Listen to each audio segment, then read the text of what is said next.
I pledge allegiance to the flag of the United States of America and to the republic for which it stands, one nation, under God, indivisible, with liberty and justice for all.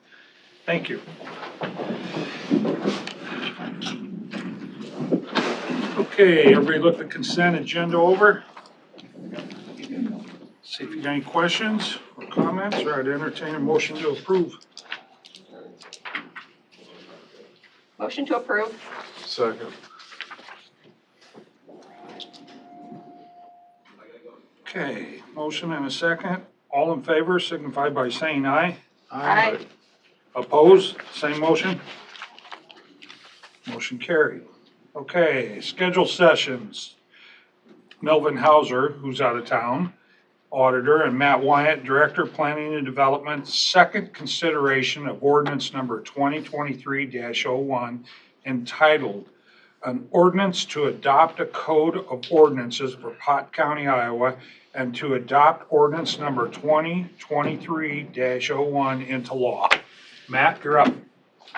So second consideration of our code of ordinances. It's a process dictated by state law that once every 5 years, the Board of Supervisors assembles a list of the code of ordinances, publishes them out in the paper. We don't make any changes to them at this time. It's just an informational piece. Okay. Entertain a motion on that.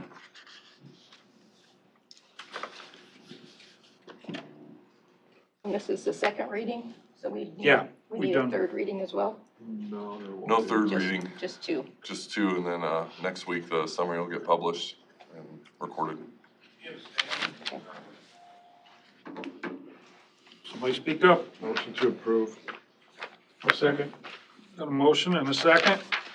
All in favor signify, oh, no, there's a roll call. I'm sorry. Becky, would you do a roll call? Sure will. Chairman Shea, Yes. Supervisors Belt, Aye. Wickman, Aye. Miller, Aye. Jorgensen. Aye. Thank you.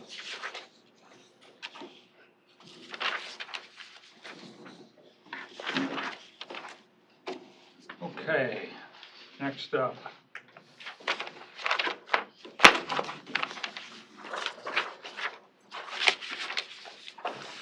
Matt Wyatt, Director of Planning Development, and our Pam Kalstrup, Coordinator Zoning and Land Use. Discussion and or decision to approve and authorize chairman to sign HMGP amendment. You guys are up? So we have an agreement amendment for the HM 4421 management costs. It was from the state staff upon a review of their quarterly reports. It was noticed that the initial sub-award agreement issued in 2021 stated in paragraph 1 of the scope of work section on page 1 that the management costs were awarded in the amount of $33,392.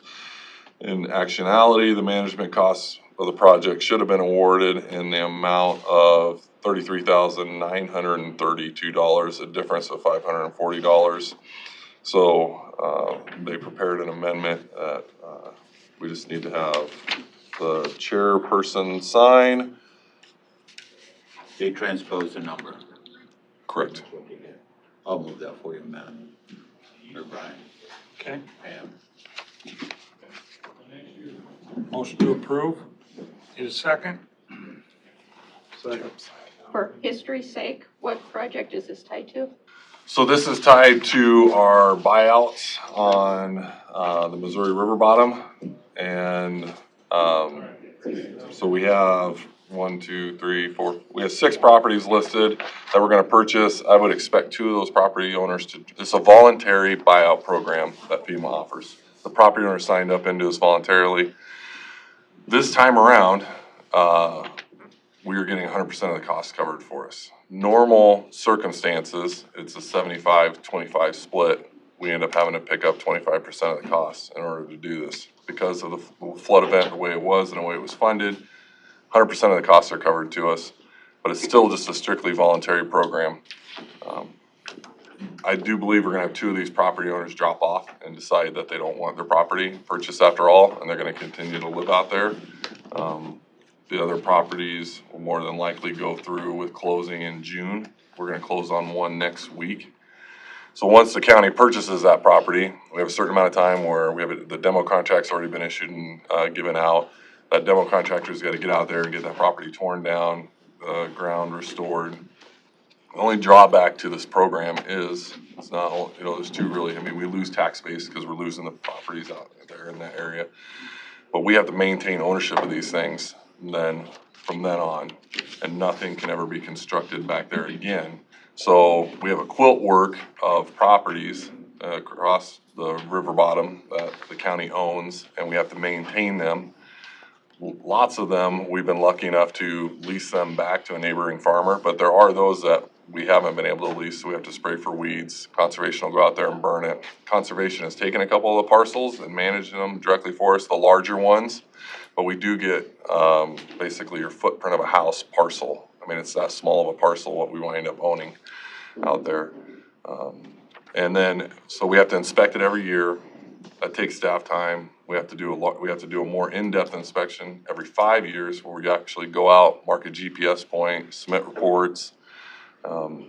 So we have been trying to work at a federal level to get them to change their policy on how we handle these properties afterwards, allowing us to get them back onto the tax rolls, and maybe, we could put a deed restriction on it that nothing can be constructed on it, but get it back out there because it's just one of the parts that, you don't really want a county government maintaining little tiny parcels forever. Do they pay for that when we go out there and stuff? They don't pay for that? No, that comes on us afterwards. All right. So it's a follow-up to the 2019 flood. All right. Well, thank you for the explanation. Susan, that's the properties north of Crescent. Yeah. Okay, I had a motion. Did I get a second, Becky? Oh.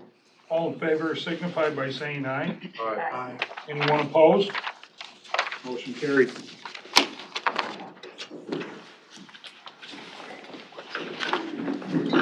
Lucy is not here, somebody's stepping in for her. Pardon? Lucy is not here. Oh, Oh, she's not up yet. She might be. thanks.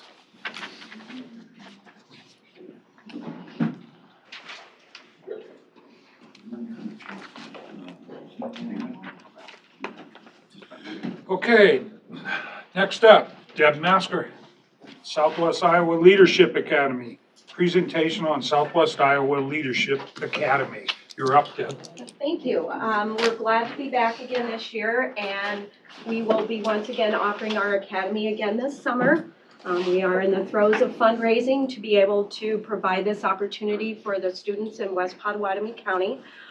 We have added Tri-Center last year and invited Heartline Christian again, and they have declined again for this year. Hopefully next year it'll work better into their plans. Our goal is to have every middle school in West Pottawatomie County represented, and we're working towards that goal. This will be a 4-day residential camp this year. The kids will arrive on Tuesday morning at Iowa School for the Deaf, and they will go home on Friday night. These students did not get that experience because of COVID and construction at ISD, so we are excited to bring that opportunity back to our kids. We had 3 great years of day camps, but part of being a leader is learning to manage yourself and time, and staying overnight is part of that.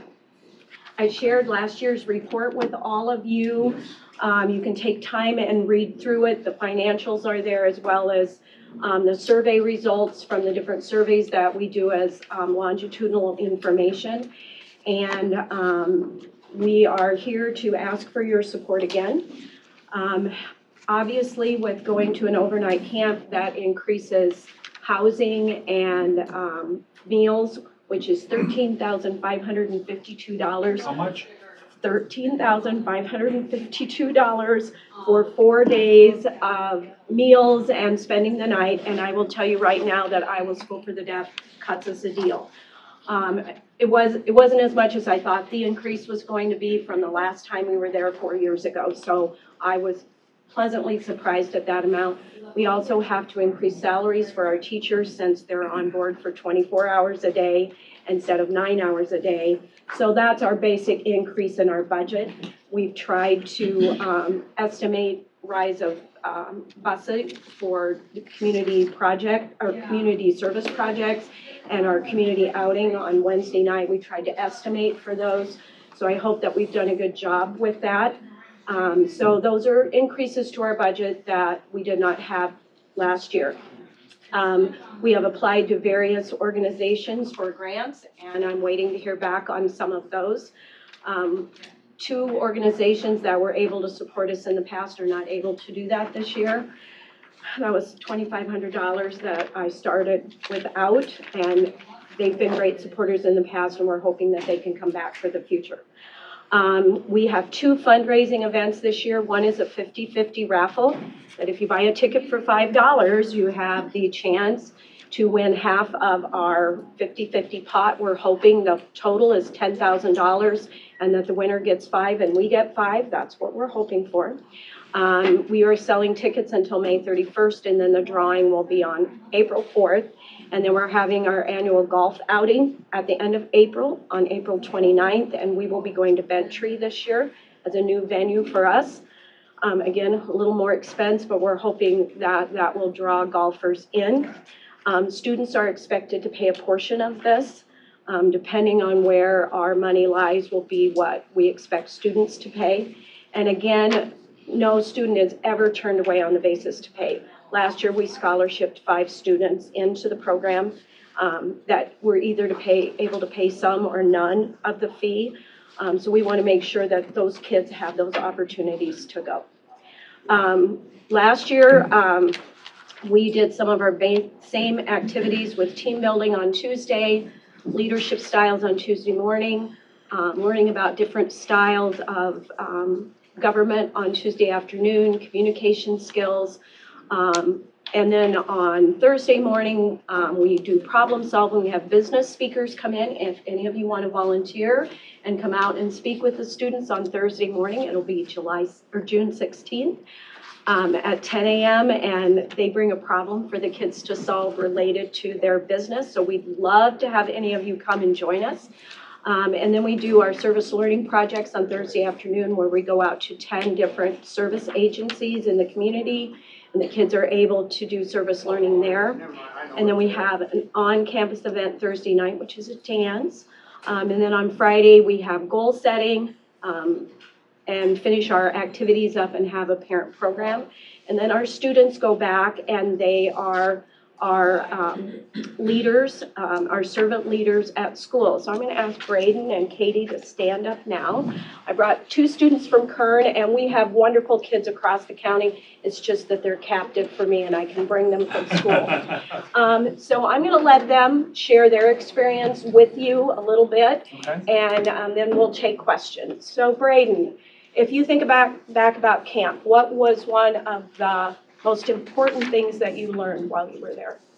The type of person you can be, learning new goals and setting new examples for other students, and getting to be a leader in something that I didn't think I could be a leader in, and knowing that I can lead other students and not be a follower. Katie. I learned great communication skills, on how to communicate with others to solve things, and how to encourage other people to be kind, around our school, to do things that are kind or helpful, and I don't know. It's okay, take a big deep breath, you're doing great. That's okay, no pressure. Go ahead. We also learned different ways to lead people, and how to impact people more with good ideas and things like that. Okay. So what did the Kern Leadership kids help spearhead in the fall? What were our 2 big projects for semester? Clothing drive and? The canned food drive. Oh, okay. And so the clothing drive, we were able to turn those resources over to New Visions Learning for their giveaways. And then the Care and Share House was the recipient of our canned food drive in the fall. All of the schools are expected to do service learning projects. Everybody does something different. Right now for the spring, we have started a share table at our school. So if students do not eat a prepackaged item at lunch, it goes on the table. And then the students collect them. And then we put together share packages for kids that need that assistance. Over the weekend, teachers are responsible for making sure they are nonchalantly handed those things. When we just got started last week and we filled 15 bags for students in our school that needed that kind of support for the weekend. So we're constantly trying to find those ways that we can directly impact the students in our school, but also help in the community as well. So what was the best thing about Leadership Camp? What did you enjoy the most? And you can't say food and friends.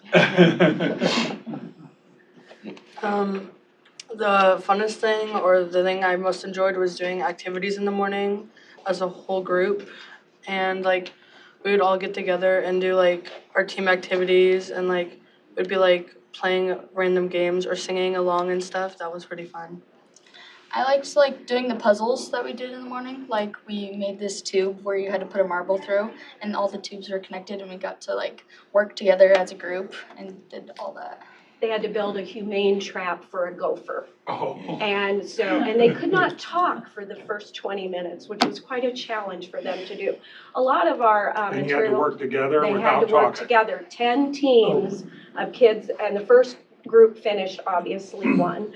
A lot of our materials come from Iowa State Extension. We use the Ricochet program extensively for leadership, just has great ideas for us. And again, you know, we're constantly evolving our curriculum and making changes every year to meet the kids' needs. And so I just want to thank you for your support in the past. Without you, we could not have had camp. And so without you, camp will be harder to do in June. So we're just here to say thank you, and do you have any questions for me? This has been around since 1989. Like that. What grade are you in? 8th grade? Okay. So they will go to AL next year, and the 1st of March, we will pass out the applications for the 7th graders for this coming summer. And they do have to apply. I have one other question. Yes. How can they get a hold of these? Because everybody's here dying to spend $5 on your Well, I tickets. should So have how can brought they get a them hold of with you? me, but I didn't. So you can contact me at Kern. If you have Venmo, I now joined the 21st century, I have that. And if you email me at Kern and tell me how many tickets you want, I will make sure that you get them.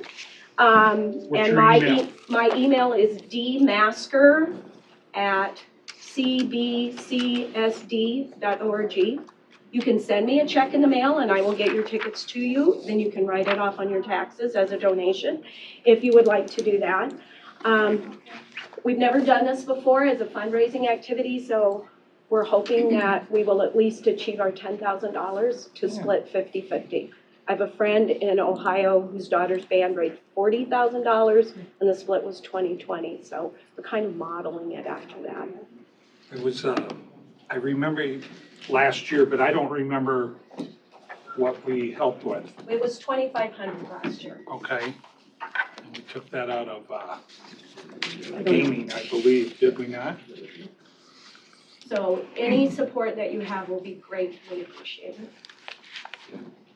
Well, I think you run a good program, and anything we can do to help with youth Well, is again, so important for our community. your monetary support is wonderful, but again, if any of you want to volunteer and come out and be a business speaker, I would be glad to add you to this. Okay. So anyway, thank you very much, and I better get these guys back to class. Okay. Thanks for coming you. in. Thank you. Do we want to discuss that now? Says no action on, No, I know. put it on the agenda for next time. Next week?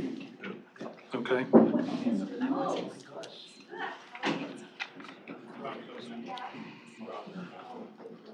Hey, Becky. You guys have been supporting that. What is the request? 2,500. That's what we did last year. Okay. She's gonna do a presentation on the street. She said it's been going since '89, and I don't know how long before I got here it was supported. that's a neat deal. I'd like to see us help them. Yeah, I So- also say, I think we've. I'll put it on the agenda for next week for action. We've already got it budgeted. I think we, Was it out of gaming?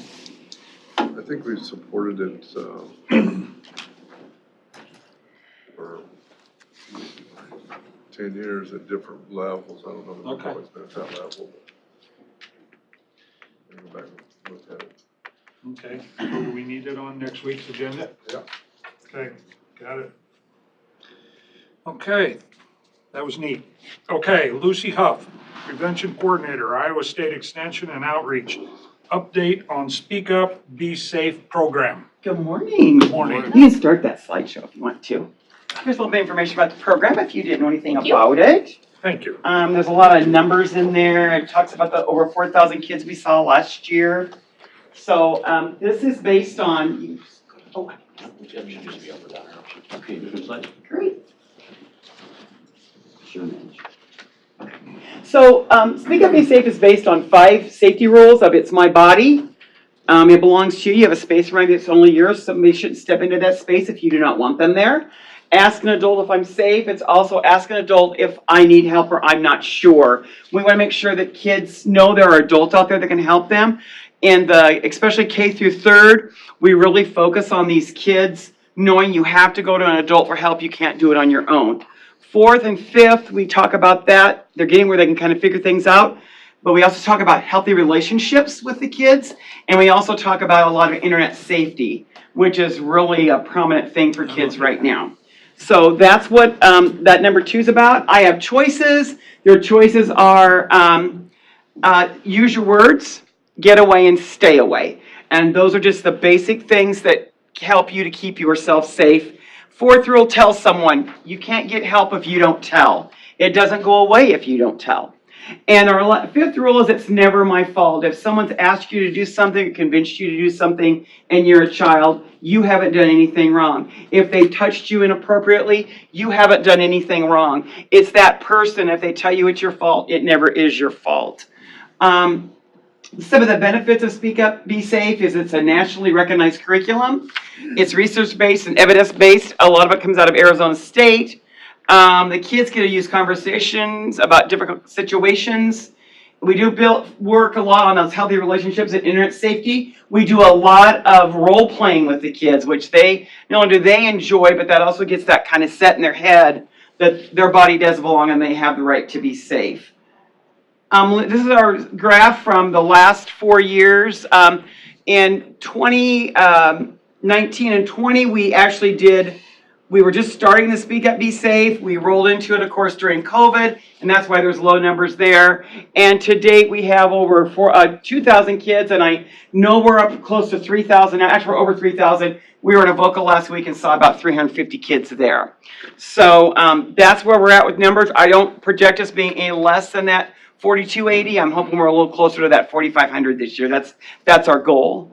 And this is the numbers, which is really interesting to me, is that 57% of parents feel uncomfortable talking about their kids about abuse and prevention. And I think that's interesting because for me it's easy, but I guess for some people it is uncomfortable to talk about where are those private parts. Should people be, touching you there? What are you going to do if you are touched there? 66% of teachers don't receive specific training to identify or respond to child abuse, even in college courses, and then they haven't really received enough guidelines to know how to report it all. And I know from my own experience, I've done this for 26 years, there are a lot of teachers who are like, I don't want to know because I don't want to deal with it. And that's what we have you here for. So I feel really good when I come in and kids say to me, I've been touched inappropriately or I've been hit or whatever. We are able to build that trust level up with those kids, and we are able to report for them what's going on. And that 25% of child sexual abuse evidence identified professionals not working in the field of sexual abuse specifically are not reported, even with mandated reporting laws. And I found that just last year. I had a teacher say, well, he told me, but I wasn't sure. I'm hoping maybe he'll say something to you. And he did, and we reported it, and it was actually unfounded. There wasn't enough there to get the person convicted, but they did have to get some therapy. So we always feel like that's a win. Maybe they didn't get convicted of something, but they got therapy and got the help that they needed to possibly get beyond. And this one happened to be a child, it was a physical abuse situation. So they were able to help him. And then here's some of the comments from our teachers. And of course, we're always really proud. I have got 3 other facilitators that work under me. 2 of them are CASA workers as well as doing this job. And then the other one I have works for Prevent Child Abuse Iowa. So they all have experience working with children and being with children and understanding the needs of those kids too. In the packet that I gave you, there's our shareholder report from this last year, an overview of the program, and then the last 2 pages are English and Spanish versions of our passive consent form, and that's what goes home to the parents to make the choice whether they want their child to be in the program or not. But more importantly, on the back are the safety rules that we can use for all the kids. So there's lots of information there. Last year, you generously gave us $15,000, which went a long ways in purchasing supplies and keeping my girls going and training. And we certainly would appreciate that amount this year. I know we had an MOU last year, and Matt said that we would need to do another MOU this year for that amount of money. So thank you for your time. I really appreciate it. Any questions for me? Just one, did you say K through 3? K through 5. K through 3, we really focus on that. You've got to have adults in your life that help you.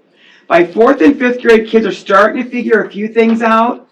But 4th and 5th, we work a lot on what's a healthy relationship look like, and then that internet safety. The second day, we do spend the whole day just talking about those things on the internet. In 5th grade, we watch a really good movie about looks like 2 kids are talking to each other. They decide to meet in a park, and as they come together, it's actually 2 men. And during the conversation, when it's 2 kids, it's like I'll be in pink, I'll be in a leather jacket, and sure enough, one of the guys in pink, and one of them was in a black leather jacket. And these kids are like, "Oh, that doesn't happen." I said, "It does happen. You know, there's 150 million fake profiles out there, and that's how kids get caught." So in that 5th grade, we really do focus on that internet safety and the cyberbullying. Good. Yes. You mentioned teachers. I'm going to say, isn't that part of their training to become teachers? Is these types of identifying kids with problems or could be abusive? Yeah. I mean, that's part of their educational training to become a teacher. Right? Well, they're taught to be mandatory reporters. Because of the demands on teachers, I'm going to defend teachers here a little bit. The demand on them, sometimes things slip through the cracks. Sometimes they don't notice that kid that maybe been acting okay and suddenly isn't acting okay. We feel like this program, when we come in, is safe for kids because they don't really know us. Kids have a odd way of like keeping it in, thinking, if you find out and you know me, you're going to make fun of me. If you find out, you'll tell everybody. But to tell me, who knows nothing about their history, gives them the opportunity to let it out, and then me and DHS or the police or the sheriff or whoever we need to contact come in and take that over. And so for teachers, yes, they are mandatory reporters. They really aren't trained specifically to watch for the things we are trained to watch for. So a teacher would get a hold of you. Yes. If they suspect something. I mean, is that They can do normal that. A lot of them will call DHS and report it. And there's more than physical abuse. There's the neglect side of things that sometimes we forget about. Several years ago, I had a young man, and I went in, and he had that ground in dirt, horrible clothes, teeth, hair hadn't been washed forever. And I just went to the teacher, and I said, are you calling this one in, or am I? Because this is neglect. She goes, we've been trying with DHS. I said, you have to call the police. They went in that day and condemned the house and pulled the kids and put them in foster temporarily. I went back the next week to finish up. This little boy's all cleaned up, teeth clean, hands clean, clean clothes, happy. The other kids were playing with him. And it was because he was so neglected that, she knew it, but she didn't know. You can call for a well-person check. And that's what she did. And that afternoon, they pulled both kids out of the house, and they didn't let the parents go back and get anything out of it. It was that filthy in there. So, and the parents had some special needs as well. So, there's a little bit there that they quite didn't understand. So then what they do is they bring in resources for them as well to teach them, like, this is what you have to do to keep your kids. You've got to keep them clean. Your house has to be clean. You've got to do the dishes. You've got to clean the fridge out. Those are just, so we go much deeper than the school surface when it comes into that neglect, because there really are a lot of people that go out and do those steps that are needed to help them get those kids back and have it be a healthy environment for them. Lucy, where does most of your funding come from? Actually, a lot of our funding, I'm gonna let Carrie address our funding. Sure. Okay, Most of our funding for the program comes from tax dollars. from tax. From tax dollars. Okay, Mhm. state? That's how we're funded, Okay. from property All right. tax, right?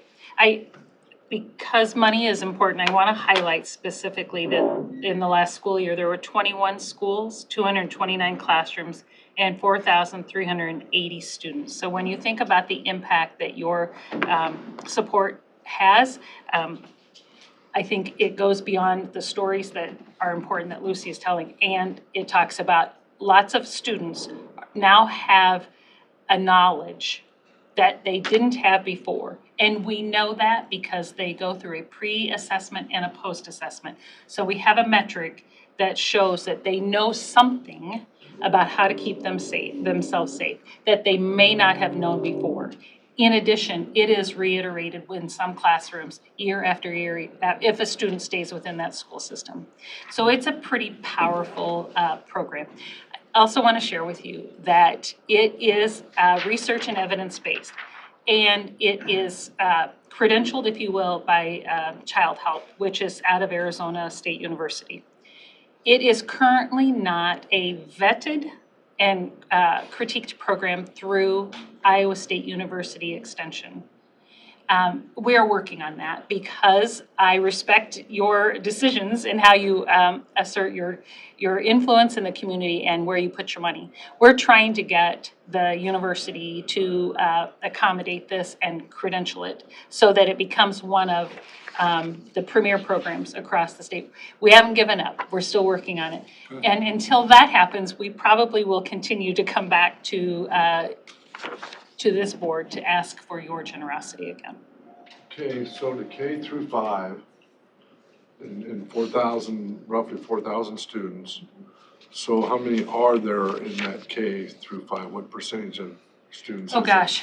If someone can do the math in their head right quick, and I wish Deb was here, if there's anyone representing the school, there's, I believe, is it 2,000 students per grade level in Council Bluffs Community School Districts alone? Okay, so, but you're doing the whole county, right? Mm-hmm. Trying, yeah. Okay, what, some school districts won't let you in then? There are some school districts who have not, well, I wouldn't say that they wouldn't let us in. I would say that it's a continuing conversation. We have been in some school districts, and we're adding to those school districts. We do all that are in entire Pot County. Yeah, we do Potawatomi County. We do Avoca, Riverside, we do Underwood, Trainer, Tri-Center, St. Albert, Lewis Central, and then some of Council Bluffs. They are not required to do the class. I've worked with Tim Hamilton quite a bit about, can we make this be a requirement? We can get them into our schedule. And that's just not something he's comfortable with, and I respect that. That's just his choice not to do that. We don't know why we don't get into a bloomer. I've met twice with the Roosevelt principal, nothing there. Carter Lake quit having us. They felt like we turned in too many that went directly to the police department. But for me, when a kid has a bruise on their head or a bruise and it's been there a while, I've got to turn that in. That's my job. They felt like it took up too much time bringing in the police to talk to. I think we had 6 kids they ended up talking with. So they don't use it anymore. So I guess there's reasons why people don't use it. A lot of them do. I don't know the reason. I don't know what Roosevelt says. I thought I had him last year. I didn't get a response back when I came back with him. Would you like to set the program up? We'll continue to work with do. schools. We still offer that and ask them to. Do you have to go to each individual school within the district? Mm-hmm. If your question is asking, is it a systemic support for schools? It is not at this time. Though as it plays out, it's a support, as we see it as a support for parents and for children and for schools, and it plays out in a good number of them. We also work really hard at not just bombarding with turning them all in. A lot of times through questions that were developed by the sheriff's office and the police department, we've honed down to certain questions we are allowed to ask that stay within the perimeter of not going over the top of hurting an investigation. We respect that Mr. Wilbur's office is really busy, and we hate to bombard him with ones that really aren't anything. So through the questions they developed, it really has helped us hone that down, that I think our numbers are actually down of what we turn into him specifically. I don't know what DHS, we don't know a lot of times after DHS gets it, what he gets, but I hope it's not as massive as it was at one point. There were quite a few, they were almost to the point of, oh my gosh, you're turning in 90 and 2 of them are something they need to investigate. That's also, we're trying to be respectful of their time as well. So we work really hard to make sure we're honing that down. And I think with the 2 gals I have that are CASA workers, that really does help because they get it. They really do get it. So if you get accredited by this ISU extension, will that help with these schools? No, it won't You don't? necessarily help. It Okay. just helps us validate the purpose for using tax dollars. Okay.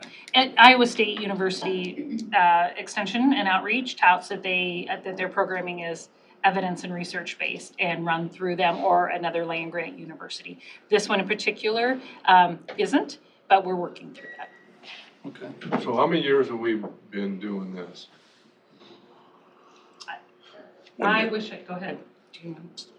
Doing. So the we helped them program. with, we did an MOU with them for last year. That was the first year that we contributed to it. Well, the funding But they were doing it before that, weren't they? they were, the funding that we use from the Board of Health comes down from the state as it's health education dollars that we get, so But I'm just, So where it's paid from last. that's where it's paid from last so year. do you have people that have gone from K through 5 in this program yet? You have, No, not this one.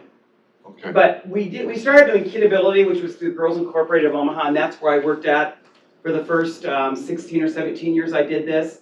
And then they stopped doing it because of funding. At that time, the money came out of drug-free money, and when that went away in OPS and Papillion La Vista, they didn't have that to use. They charged over there $12.50 a student. We do it without any charging. They do all the printing, which saves us a lot, but otherwise we come into them as a service to them. So I would say I've done it 26 years. It's probably a good 30 years. Sharon Ryan started it here with Kidability. She broke off from there, went to Ready, Set, No. Iowa State Sundown, that one.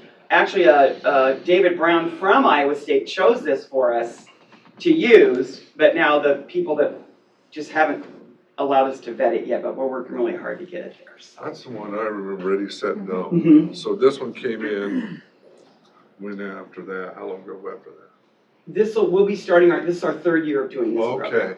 Okay. Do you have that in your budget then? It's with the board, yeah, the MOU is with the Board of Health, and the funds come from the Board of Health budget. I just felt like it was important for the Board of Supervisors to know during, it's budget time, so you can see what some of those funds go towards in these programs. I think it's important, So especially with the internet out there the way it is. each year the parents would have to sign this then? Correct. Okay. Correct. And I think I've gotten more calls this year than I've ever gotten. Just wanted to know about the curriculum and, what verbiage do we use, and it's done in a kid-friendly manner. Then can they come in and watch? No, they can't come in and watch. Your kid's not gonna open up to me if you're sitting there staring at them, And we do have a certain percentage that don't allow them to do it for whatever reason. And some schools call each parent and say, do you or don't you? They don't understand that because it's if you don't want them to participate. And a lot of them think it's because I do want them to. So some schools take the time to call every parent, a lot of them don't. And they have that right. They can make that decision themselves. Okay. Thank you. Thank you. Thank you. Thank you. Informative. Thanks for bringing them in. Yeah. Ladies, thanks for coming in. You bet. Thank you.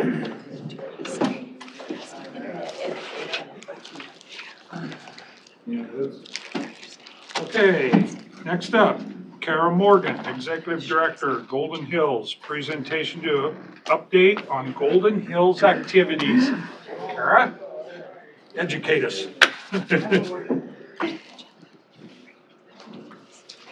Thank So this is hot off the press. You are the first ones outside of our board of directors to see some of our new marketing and outreach.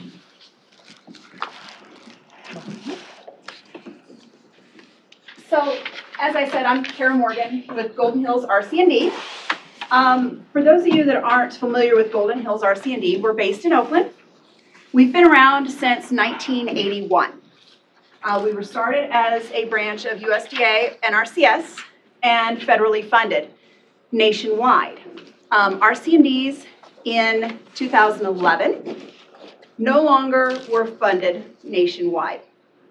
So locally, Golden Hills' mission is to collaboratively develop and lead community conservation and cultural initiatives to provide quality of life in rural western Iowa. In 2011, when we became unfunded by the federal government, we became a nonprofit. So we are now currently running as a nonprofit, based mostly on grant funding and then some funding from the counties. We are located and based in 8 core counties, but we do work, if you look at the map, throughout western Iowa. We work in the watershed, we work in many other areas that are outside of our counties. Our team is the biggest thing I want to tout and talk about. So I'm Kara Morgan, I'm the executive director. We have Lance here with us today, he's the deputy director. We have Becca Castle, who specializes in grant writing and trails, things like that.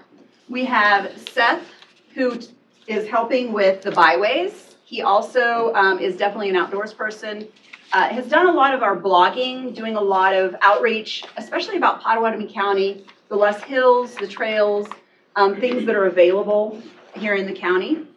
We have Sean, who is assisting and kind of stepping in, backfilling my original role as the watershed coordinator, working with every soil and water conservation district here in southwest Iowa, 13 of them, to write their 5-year plan for what they want to do in the counties. So obviously you have 2 SWCDs in your county, so he's helping both of those. We also have Jamie, who is our new local foods coordinator. She is assisting local foods producers throughout southwest Iowa and western Iowa. So we have a really strong team, and we work more in the team environment. Not any one of us is only one area. You can see, moving on, that we have 5 core areas.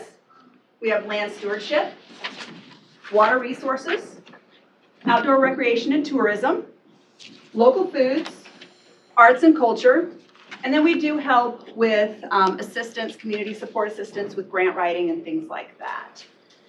So we have the Watershed Management Coalition, we have the Parks to People programs, we have the local foods programs, we have programs that have been here in Potawatomi County for a long time. And Potawatomi County has assisted with funding in the past for Parks to People. Last year we did not, we were in a transition and did not get here to request funding. Mm-hmm. So we're back this year asking for support of $15,000 for the 23-24 year.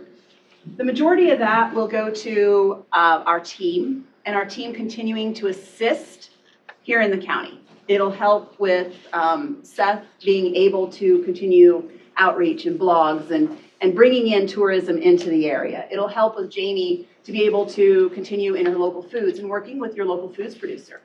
One of the things that we're pretty excited about this year is Seth is bilingual. So we have transitioned our local foods guide that we've had for many years into Spanish. And we're working on reaching out to, especially here in the Potawatomi County area, those that their native language is not English first. And helping those producers, because there's a lot of producers that have a niche local food that aren't being reached. So our organization is available to the counties, we're available to the cities, we're available to anybody that wants to reach out to us for any of these core 5 areas. And he's working on marketing material that's specific in Spanish. Yes, specifically Spanish, that is, outreach when it comes to the trails, outreach when it comes to the West Hills, the special things that we have to offer here. So, I don't know if Lance has anything to add, or? I would just say we've worked a lot with Potawatomi County Conservation over the years too. We have a really great partnership with them, and I think a lot of our work complements and supplements their work. We don't compete with them at all, so. Absolutely. That's one of the things, even in the watershed work, we pride ourselves on working with and being a collaborator with MAPPA and SWPCO and the conservation boards and soil and water conservation districts, DNR, any of those, working with them, not duplicating services. So, what question? And you're asking for 2,000? 15,000? Okay. Yes, that's correct. And that's for the entire year. Okay. I just didn't hear you. Kara, I think you were the one telling me about the winery tour that you guys organized that. Golden Hills was the one who helped develop the wine trails in the area. Yes. And I have family that thoroughly enjoyed that tour. There's a lot of us. Yes, yes. Kara, how many counties do you work with? Our core is the 8 counties. Okay. But if you look on that map, we work within all of those counties in one aspect or another. So a lot of the northern reaching counties, we work in Watershed and the Hungry Canyons Alliance. Some of the more central counties, we work with the trails, we have the Low-High Trek. So my specific role originally was as watershed coordinator, and I worked from Carroll all the way to Hamburg on the east and west Nishnawbena. So we support and help all those counties that are highlighted in that. But our core counties, our original founding was those 8 counties. You go clear to the Minnesota border? We do. What's the contribution from some of these other counties? We have just started really reaching out to counties. We have Cass County, who we are with a $15,000. We have 4 counties that are currently at the $15,000 level. Cass, Harrison? Cass, Harrison, we're working on Mills, and then yours, so forth. Yep. Okay. Oh, I take that back, we have Page also. Page is also $15,000. So, Kara, Hungry Canyons are you guys running that, or who's running that? John is still the director for Hungry Canyons Alliance. John Thomas. Yep, he is under our umbrella. Okay, so how many counties are in that? I think John has 21 counties. It's in the Hungry Canyons. Okay, And I've got, there's 11 in the watershed, right, so. okay.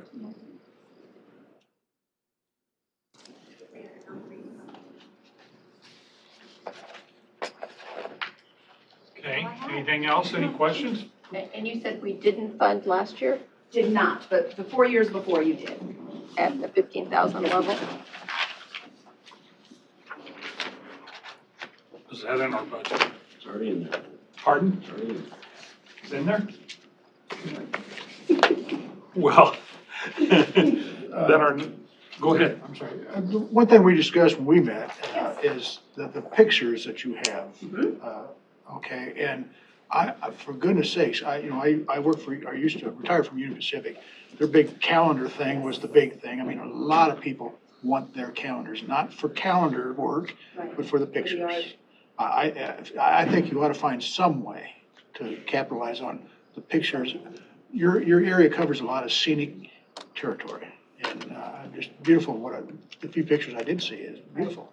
And Lance has taken many of those himself. And he's Okay. very, very good at that. Good. So, like I said, it takes the team to do what we do. A man of many talents. He is. Thanks, Lance. Thanks, Karen. Okay, so discussion and/or decision for funding request. I'll make the motion that we fund the $15,000 requested to Golden Hills. I'll second that.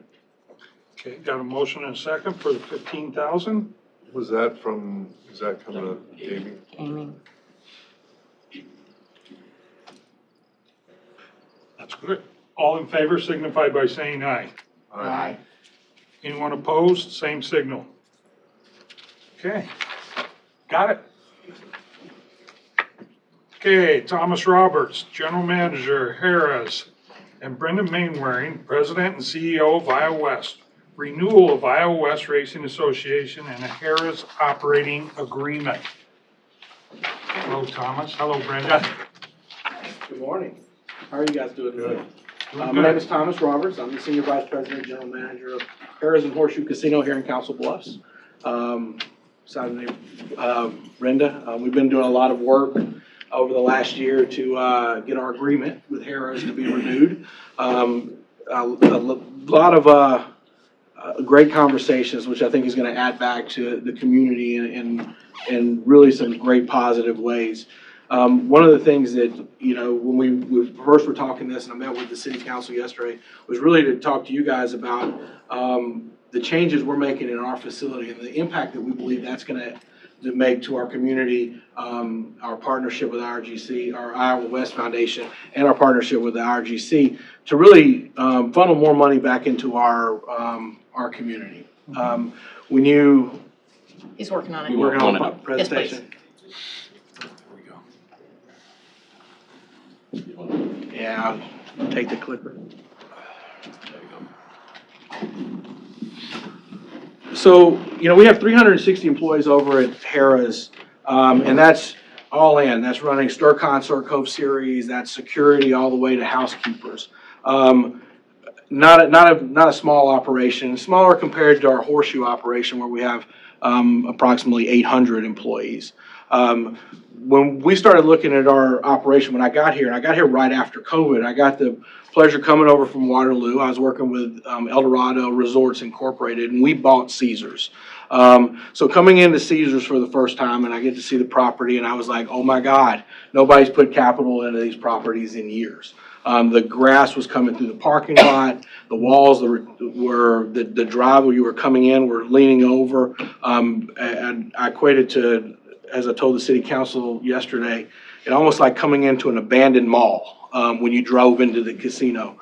The first thing that we did as a company is we sat down with the Iowa Racing and Gaming Commission. We said, what do we need to do to get this property? What do we think we'll put back into the property to get us going where we need to be? We committed to $6 million. $6 million to kind of come in, do a facelift, do some things that really needed to get it up to speed, make it fun and safe, feeling like you have a sense of arrival when you got there. That $6 million investment turned into $9 million very quickly.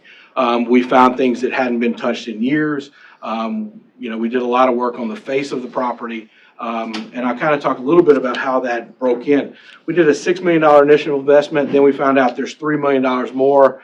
We had some plumbing issues we had to take care of, some other issues around the property. Lighting was horrible. You drive into the parking lot, the lighting wasn't very good. So our corporate team came in, put another $1 million in just the lighting part in the parking lot.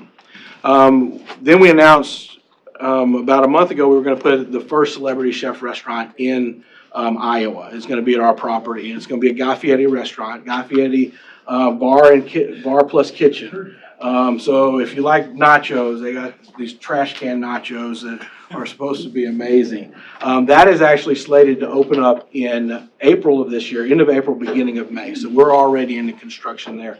When we first started looking at it, that restaurant was going to cost us $1.5 million. It turned into $4 million very quickly.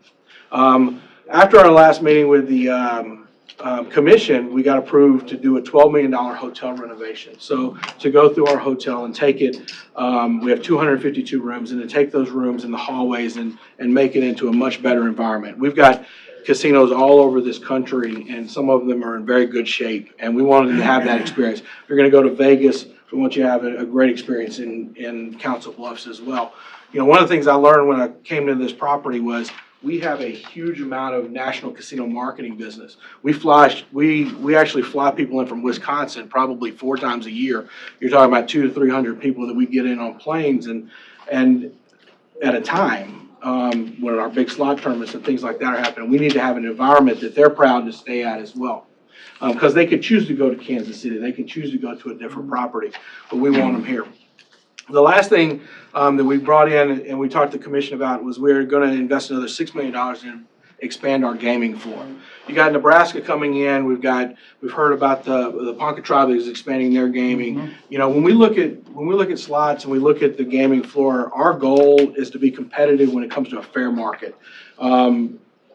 We believe that if you have 15% of the gaming devices, you should have 15% of the market. If we can get our market share up, we believe we should be able to capture more of that market. Whether they're going to Nebraska, whether they're going to go, they decide to go to Des Moines, we want to keep that here. And we got to do that by being very competitive in our gaming environment. These are just some of the pictures that we've done over the years. I don't know if you guys have had a chance to go by there or take a look at some of the changes. On the left, we had an old sign. It had a TV that was going out. The static, they weren't backlit correctly, so we got new signs out there. We spent about $1 million in new signage that went not only there, but our driveway signs, our signs on the building also changed.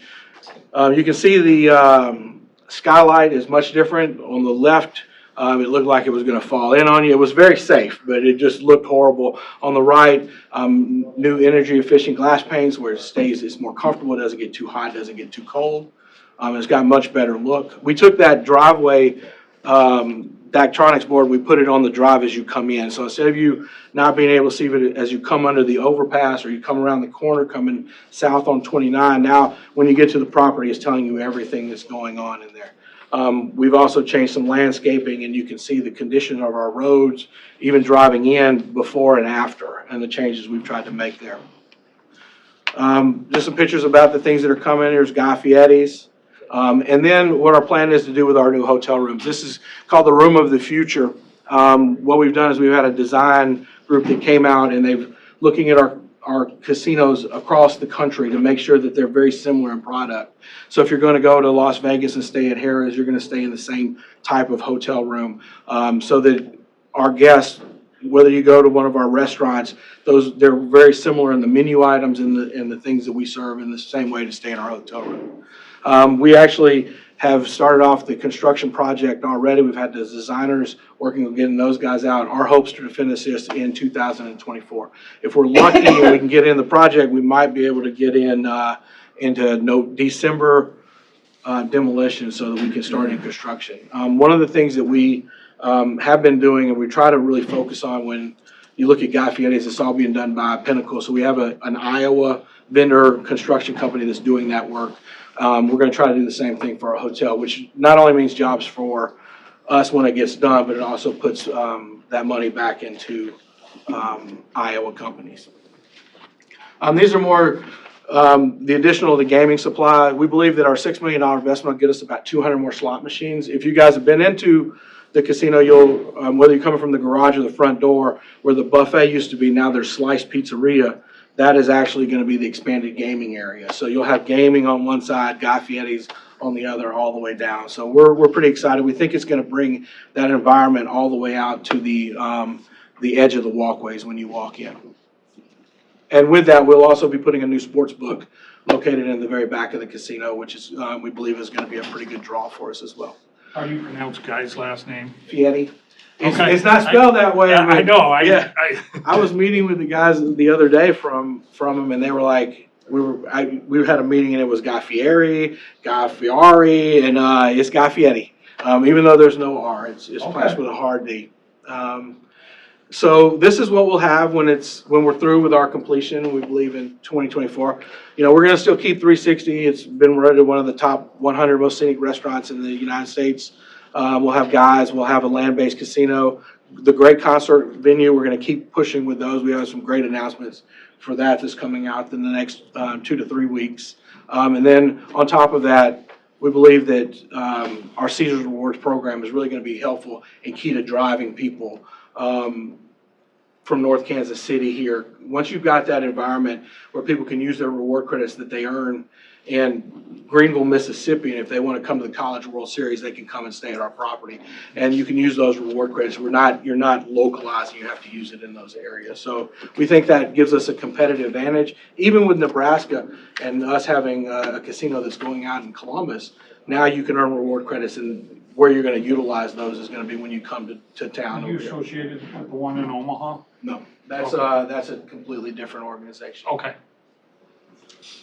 And I believe, this is just a recap of everything. So we're all in at 22 million that we're putting in our properties. We believe that's gonna generate a lot of gaming revenue, which is gonna go on to help Iowa West as well, and the funds that they do and put out in the community to really take care of all the needs that go on here. So we think this is gonna be a win-win for both us, for Iowa West and Council Bluffs over the next 15 years. Yeah, so just to add briefly to that, you mentioned in the last conversation about your gaming dollars applying to your budget. But in looking at your agenda, so through gaming revenue, Iowa West supported the land use study, supports Leadership Academy, supports anti-trafficking study through the county, which is comparable to some of what's going on with Lucy and her program, supports Golden Hills.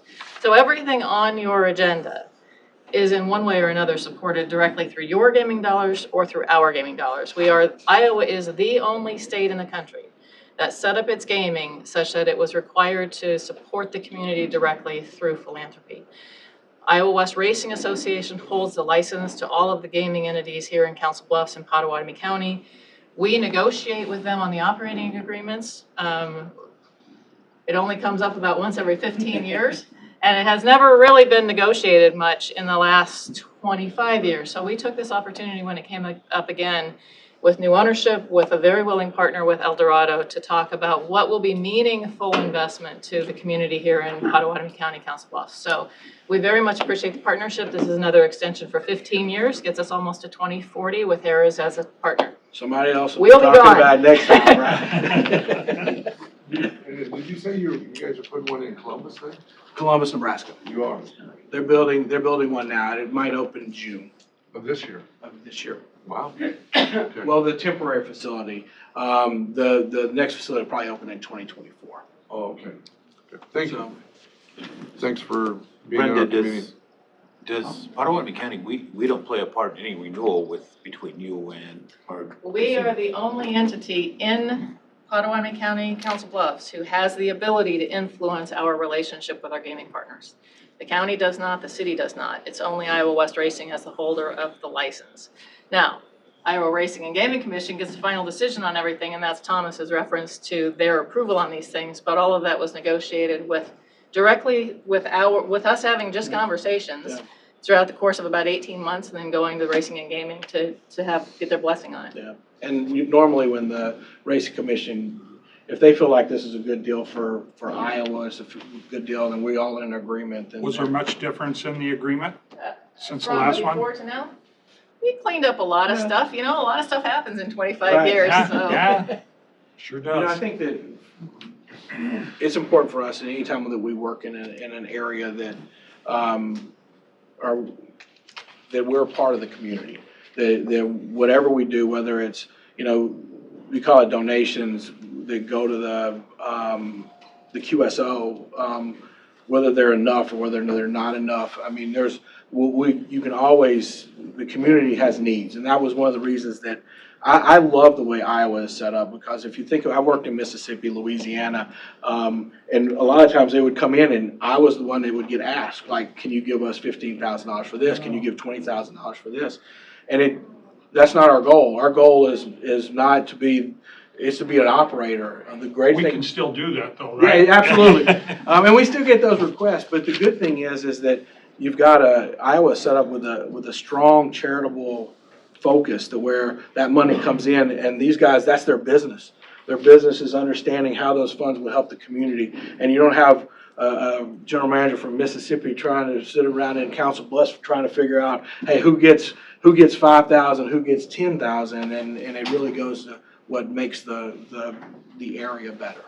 I will say, Brian, to the best of my knowledge, and correct me if I'm wrong, Thomas, but Harris agreement is the first one in the state that specifies ongoing capital commitment by the partner. And we're really pleased about that and really appreciate that commitment with El Dorado taking over Caesars, it made a difference. And so they've committed to continuing their investment for the next 15 years. Yeah, I think from our the way we run business, our casinos and when it was El Dorado, before it was Caesars, before we took on that name is, and Anthony Carano said it best, when you get behind on your capital investment, it costs you twice as much to 3 times as much to get caught up. And so we want to take care of our properties going into that. And we believe the iOS needed to see that as well. They're putting their neck on the line saying, this is the people we want to work with. And we need to show that we're committed to making sure that this area, that we put the money back into this area to make the money that we believe we can. I'm old enough to remember the issue of gambling in Iowa when we first started discussing it in Des Moines. But Council Bluffs has been gambling has been great for this area. And I'm guessing it's because of Omaha. Would I be right to say that? Well, it's kind of funny, look at the number of people. When you look at surrounding areas, we're probably half and half what comes from Iowa and Nebraska. Sometimes there's different levels of money and income. So we look at our business, we kind of dissect it many ways, how much you play, where your distance is out, but it's.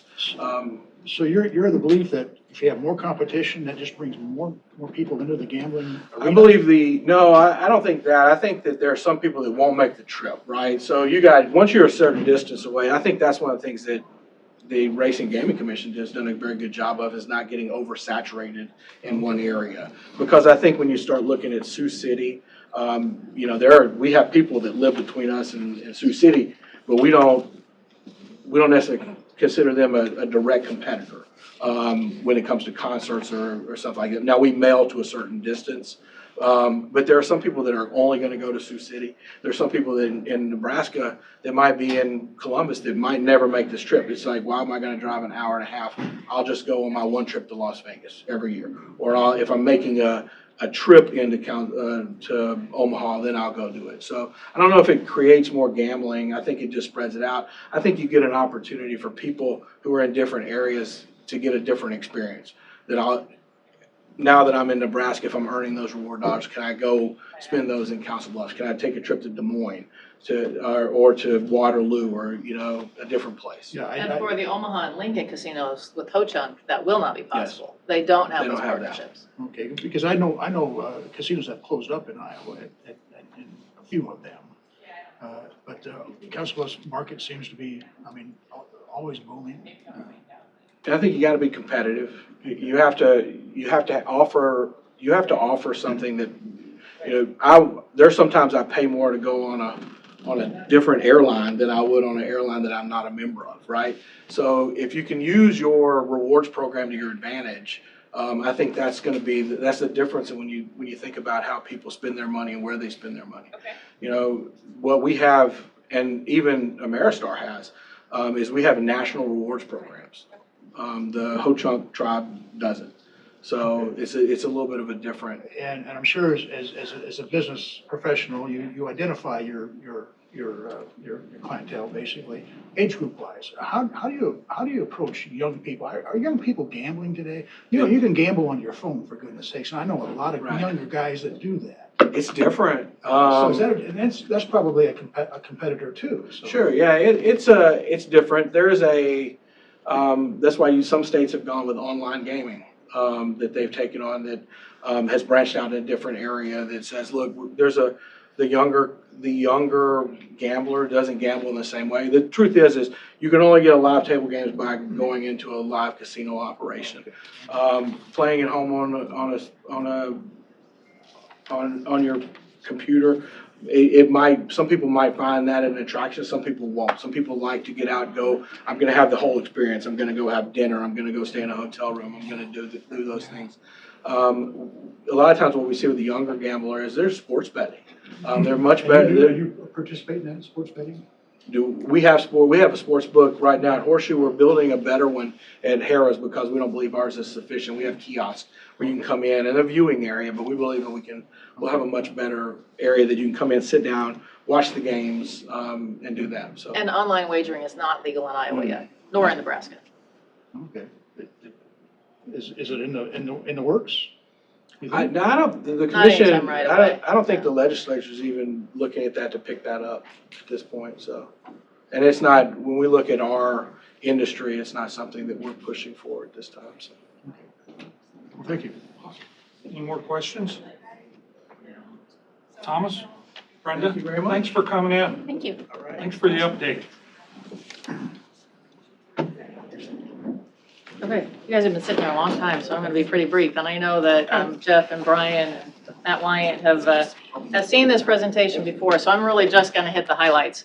So this is the follow-up to what we did with our Imagine Hours, and several of you participated in the Imagine Hours. They were terrifically successful. The most important thing is that I'm not here to say what we're gonna build.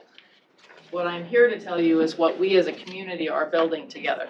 When I was asked what's the single thing that stood out to you from the Imagine Hours, what really stood out to me was after decades of being, a stepchild to across the river, what I found out was people love living here.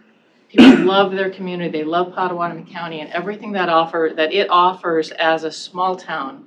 Neighbors, family, friends, the ability to really engage in your community. And that was brought home to me and to, I think, all of us with Max Duggan, who went national, right, and viral, talking about his hometown of Council Bluffs and how important Council Bluffs was to him to growing into the person he is today. What I took away, what I think most of us took away from that is it's okay to be proud to be from Council Bluffs. And so what we want to do as an organization is really amplify that. We want to help the community be a place where people love to live and help our community, all of our communities in Southwest Iowa, especially Potawatomi County, especially Council Bluffs, be someplace that businesses also thrive. So with that in mind, we went from the Imagine Hours, we got literally thousands of ideas. We had to really condense that into something that we could work with. We had about 40 people who were on the ground professionals, not the CEO of an organization, but somebody who was actually on the ground doing the work, helping us say, this is what we think that person meant when they said they need that thing. Even though maybe it's already available in the community, why do they not know that? Is it not meeting their needs? We took all of that information and we took it to the board to look at it as a strategic vision. The key lessons that we got from Imagine Hours was that we, as an organization, can do better work if we ask more questions of more people and we listen to what they say. That we need to think about how our funding, the programs that we fund, work collectively to bring the community into the place where we want it to be. And that we understand how those bigger systems interact. So for pretty much the entire existence of the Iowa West Foundation, we have focused on 4 things. They haven't always been called exactly this, but they've been essentially these areas. Working in these 4 areas has brought immense change to our community and has done wonderful things. These are important areas and we're going to keep working in these areas. But instead of trying to figure out how your request fits into our bucket, we're going to be focusing on outcomes. What kind of outcomes do we need to drive with the work that people are asking us to fund so that we can build the community we want to be? We heard from Imagine Hour big, broad themes. Address career preparation. Address the problem we have with housing across the entire county. Well, that's not, something that a single organization is going to resolve. That's a whole bunch of organizations working together to find solutions to it. So what we're going to really focus on is looking at systems, not silos, not single programs with defined, limited outcomes, but big programs like helping residents prepare for careers, not just by giving them some sort of a scholarship as a sophomore, but also by thinking about what do they need to upskill? What do they need to reskill? What about somebody who was a stay-at-home mom and now wants to get back into the workforce? What about somebody who wants to change their career? They find they need something different. We want to think about it as a system, not just there's this high schooler who needs to get a job. In terms of outcomes, we have to think about the things that will help us build a better community. And when you think about outcomes, when we said, what does success look like? Every one of us thinks about success for ourselves, our family, our friends. You, as elected officials, tend to be a little bit broader minded and you think about success for the community, but that's not how most people think. So in order for us to understand if we're being successful, We have to understand how we can be successful at the human level and not just at the systematic level. So I call this the kaleidoscope because it's still kind of coming into focus. But when we talked to a lot of people about how do you bring all these ideas that we got into the fundamentals about what defines a successful community, about what drives successful business. These are the 4 words that we settled on, although we're still talking to people, but I think this is where we're going to stay. Belonging, that sense of pride that we all felt that Max Duggan told us is okay, we can be proud, we can all be part of it. Well-being, very much defined at the personal level. Trails are important in this community, but not everybody uses a trail. How do we make sure that well-being is something that people feel for themselves and their family? Financial stability, we thought that was just having food, having shelter, having clothes. What it means to the community, which we found out in talking to a bunch of folks, is being able to retire, being able to give back to your community. So we're still working on what that financial stability looks like. And then opportunity, making sure that people have the ability to thrive and not just survive, that they have the opportunity available to them to do the things that they want to make themselves and this community more successful. This is a slight tweak to our vision. It's not much different, but we want to focus on building communities where families love to live and businesses thrive. If we build the community that we want to live in, we will attract those people that we need to live here as workers, those businesses that we need to bring jobs. I had somebody from a Rotary meeting say that he's friends with the Duggan family, and he said, somebody from Boston has said, Council Bluffs, I heard about that on ESPN. People remember they heard about Council Bluffs because they heard a young man say what an amazing place this was. We need to tell people what an amazing place Southwest Iowa is, Potawatomi County is.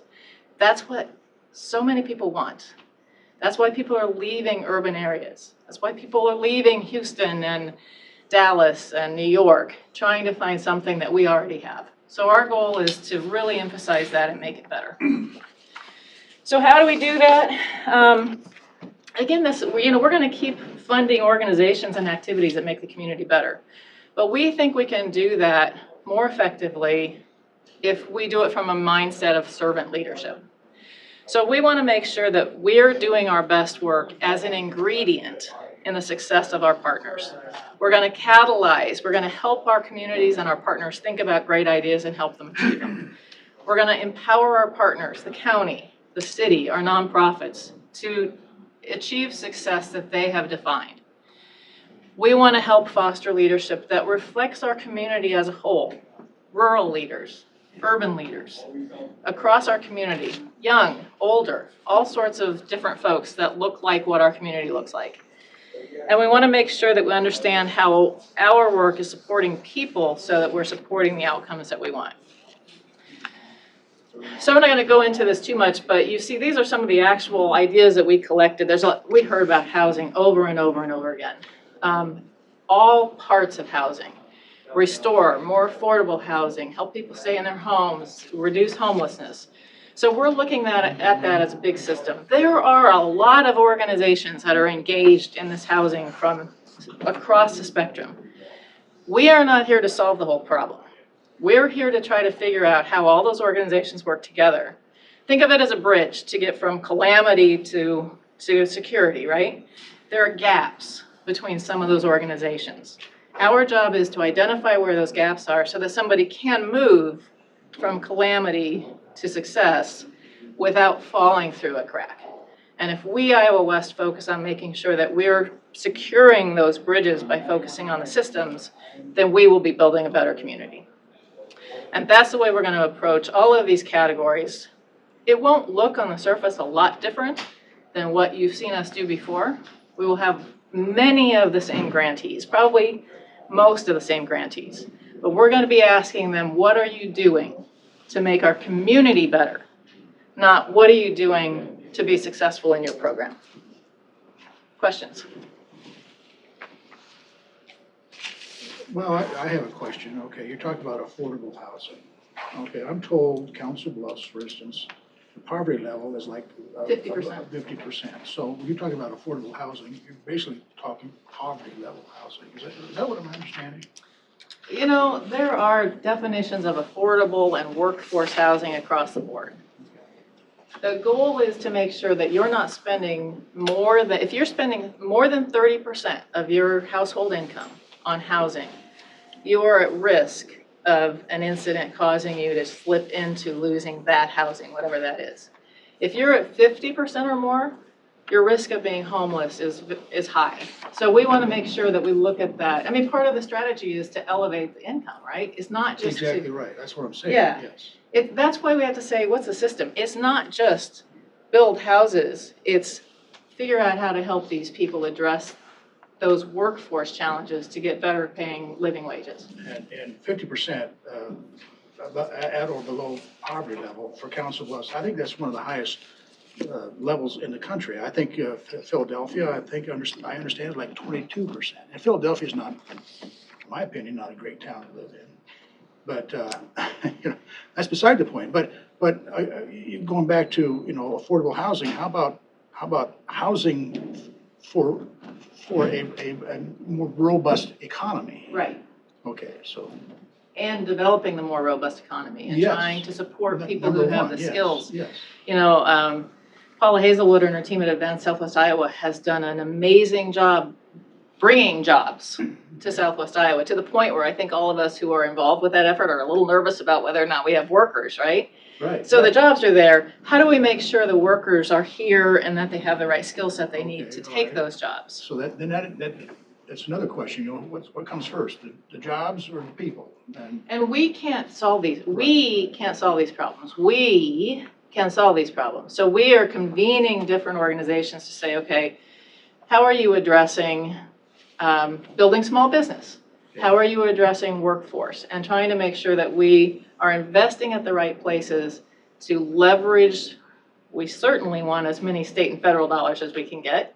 How are we making sure we're investing in the right place so we can leverage our ability to secure those dollars as well? I think I heard from somebody that was here giving us an update on their organization, saying that if we had more industrial parks in Potawatomi County, they could fill every industrial park that was ever developed. That could be developed. Was I right about somebody mentioning that? I don't remember that. I remember we done an industrial park and it filled fairly quickly. Yeah, it really did. Shalimar made a comment. So yeah, I mean, I think there's a lot that can be done. Affordable housing, I understand, but how about upper scale?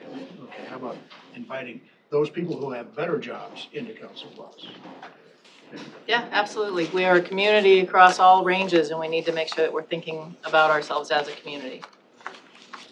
Brenda, thanks for what you do and iOS does for the community in Pot County. Well, how are you, I guess you guys gonna measure success on the systems? You weren't supposed to ask that. That's the hardest part, right? No, It's easy to go out and cut a ribbon. It's easy to count how many people came to an event or how many people participated in a program. It is a lot harder to figure out if you're being successful in outcomes. We're still working on that. Okay. We're trying to figure out exactly what those measurements are. Okay. Thank you. That's a neat turn in the concept. It really is. I think it's going to be successful. Thanks for Well, all I you do. credit my board of directors for being forward-thinking in how they approach service to the community. Thank you very much. Thank you, Brenda. Thanks for coming in.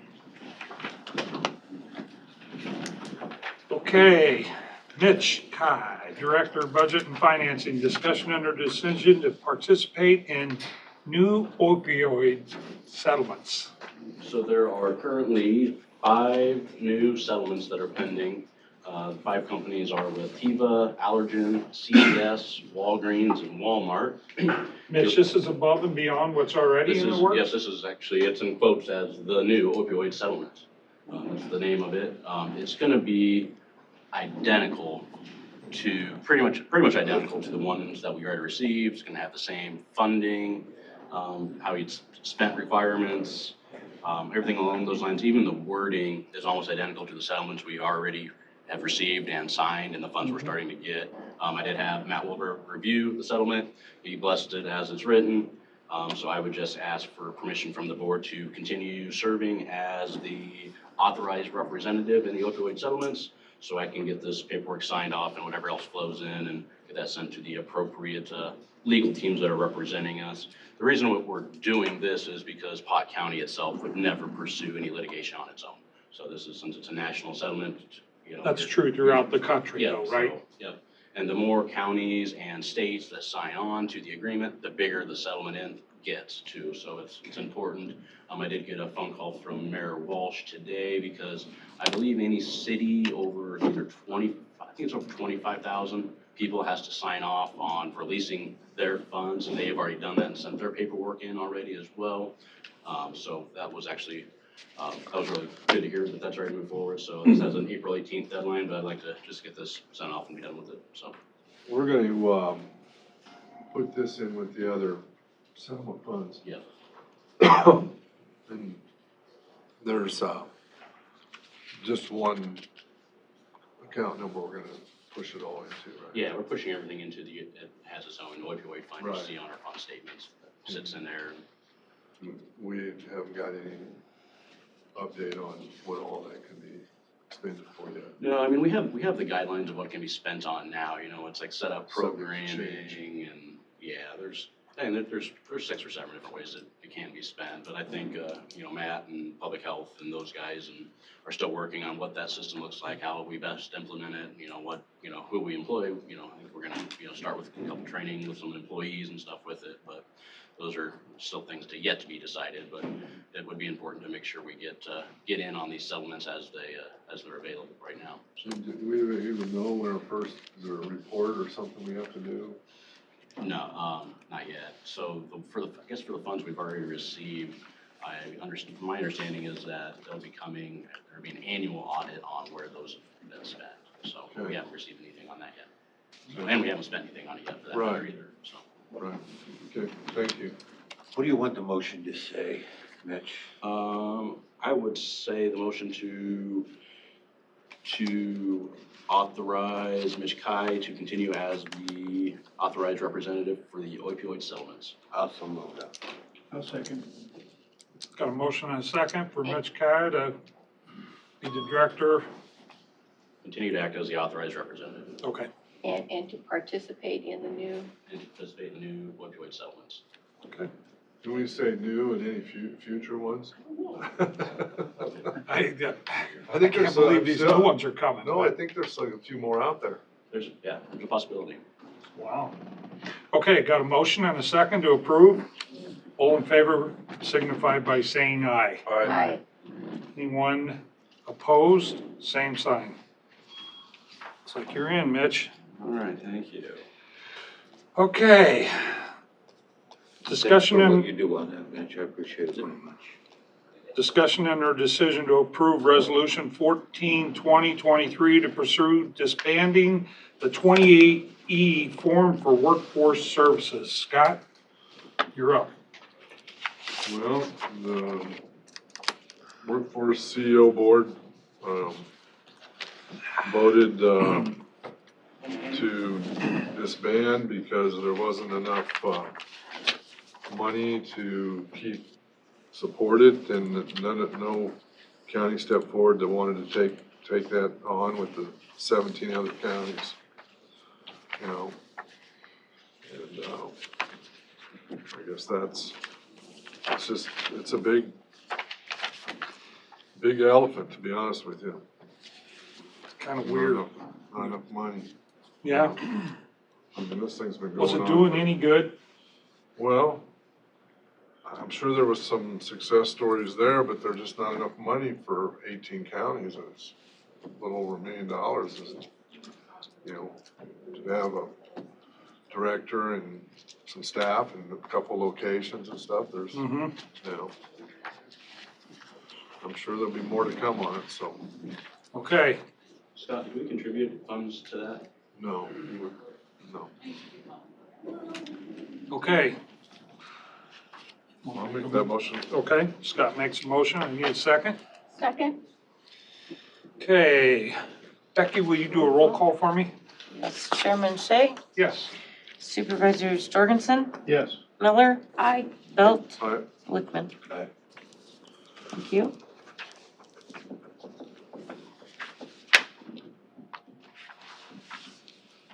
Okay, Mr. Mark Shoemaker, Director of Conservation, discussion and/or decision concerning ex officio appointment to Conservation Board.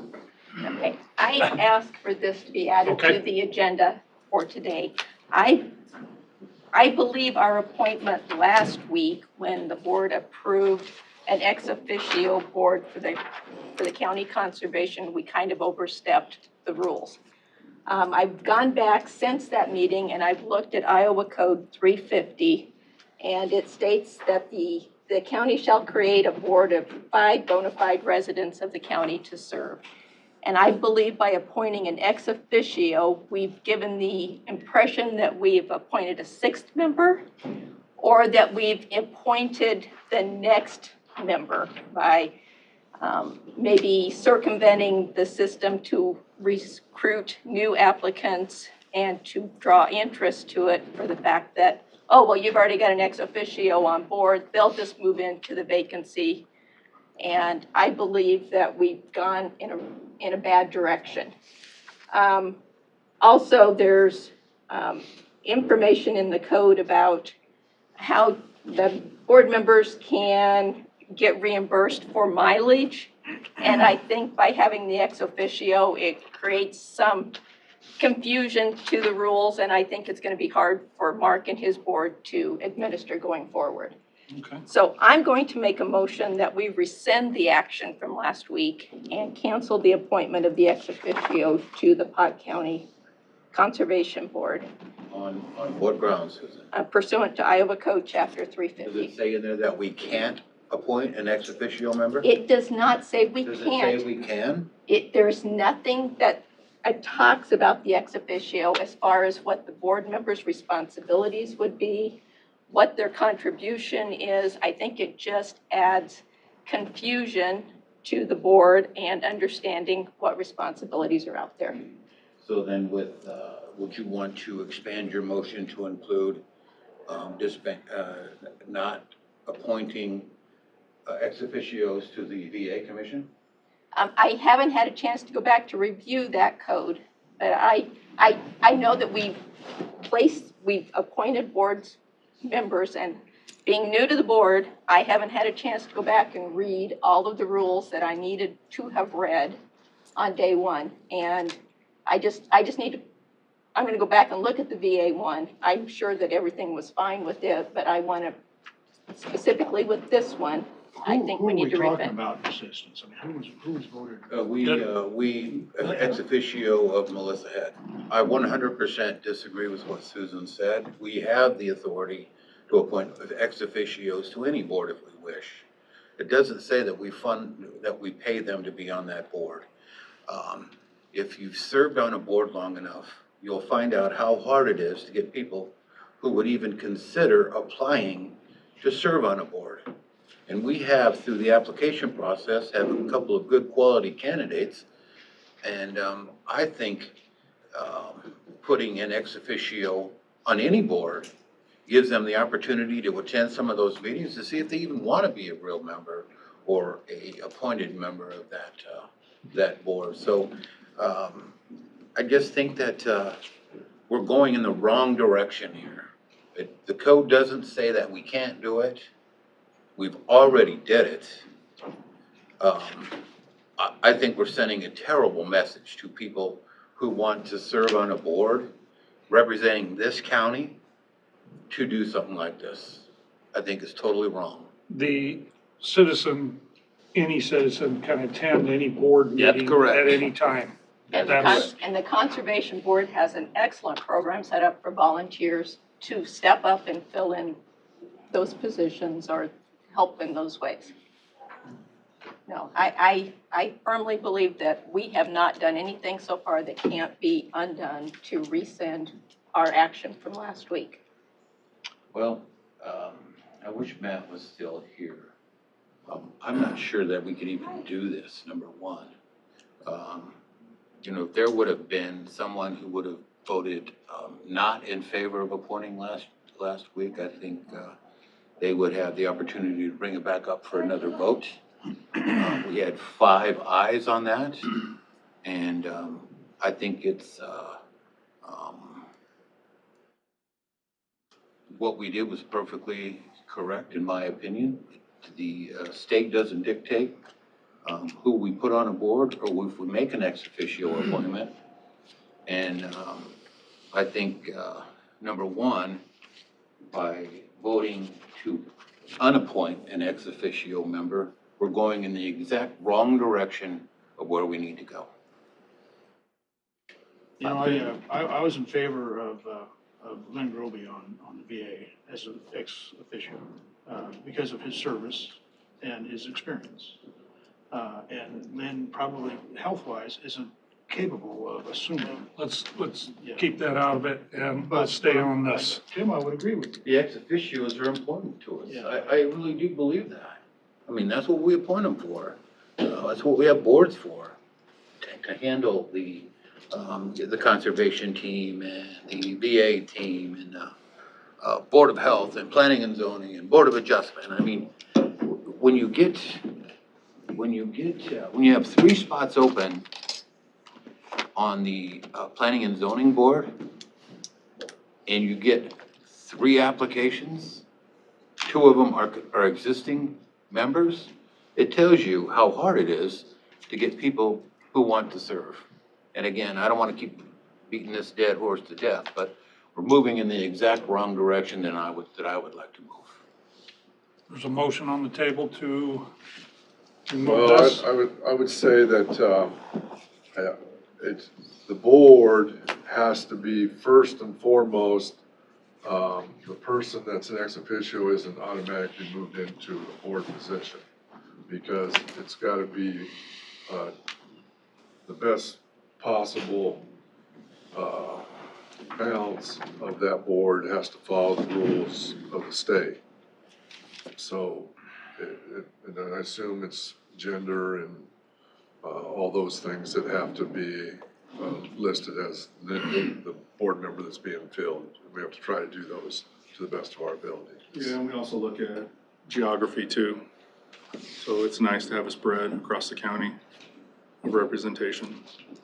In my motion last week, oh, sorry, Mark. No, I mean, that's not set in code that you have to do that, but it's I think it's good practice to try to do that. Well, I think it is on boards we have to. Is it okay? I think we have to try to do our best at filling the gender roles and such.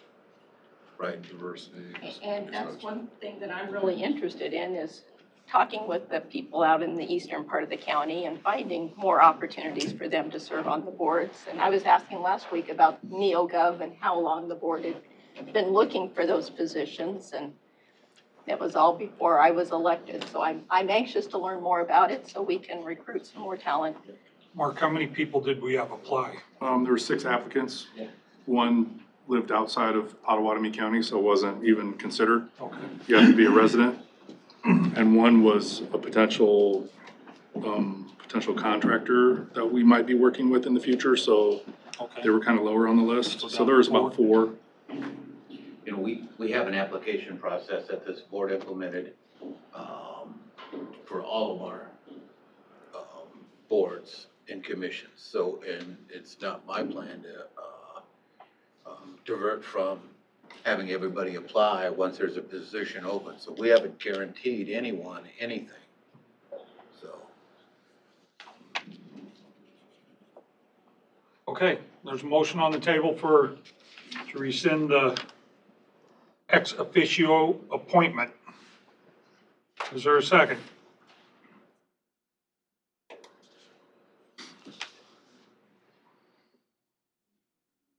Motion dies. Motion dies for lack of second. Thank you for your consideration. Yeah. You're welcome. I'm not sure that we could have done that without a no vote. Bring it back, so. Okay. I am doing a little more research. We have best practices portal for all county conservation boards to see if this has ever been done I haven't got anything back, and I also reached out to, the CEO of the state board, see if they have any knowledge of this, so I'll come back with more information. With any knowledge of having an ex Having officio, I don't know if ex officio is the right term. that's the term that we approved. Yeah, I know, but I mean, I talked to Matt What's it about that defined afterwards, and, I mean, there's other, it applies, I think, but there's other things, other way you might have been able to say it, but it still applies. So it makes sense, but. Surprise, please. Thank you. Yeah, thank Okay, you. let's move to the next one. Jason Slack, Director of Buildings and Grounds. Third time's the charm. Purdy, ETI, and Zach Wheat, HDM, discussion or decision on parking lot regulations. And I've learned more about parking lots than I ever care to know. Get ready to learn more. You're up, Jason. So, I think some of the questions that we were left with at the last board meeting was, could we go with free parking and then, add the pay for park later on if it didn't work out a couple years down the road? I don't know if anybody could speak to that on, how that would work. I mean, there could be conduits that would install basically to rough into the island where the entry and exit gates could be positioned. So having that infrastructure built underground would allow you to purchase the equipment at a date in the future and be able to install that. Yeah, and in the same way, you could always add barriers between the two lots if you wanted to close that one off. I personally think if the taxpayers paid for the parking lot, I think Jason says he can monitor the parking lot. I don't feel we ought to charge for it. I think we're gonna spend a lot of money to get a little back over a lot of time. And I trust our head buildings and grounds man enough to know. I think we should follow his lead. I think we put a 2-hour limit on the parking out there and just keep firm to that. You know, I'm always observant of signs, of big signs, a 2-hour parking, please observe, or something along those lines. I mean, Unauthorized people- vehicles will be towed at owner's expense. Well, there you go. I mean, most people are cognizant of problems that they would have if they did something that was not, not in the regulations or whatever. But we're talking what, 62 parking spaces? Roughly, yes. Roughly 62? Okay. I agree with Brian. I think we gotta take a look at, do free and then take a look and see what happens, see what develops. We can revisit it in the future if we feel that we're really having issues. And I think there's gonna be a whole slew of new technology out there at some point. It always is, always is. We got it. Oh, go ahead. And if you had something else, go ahead, Brian. Oh, I can tell you from experience that on the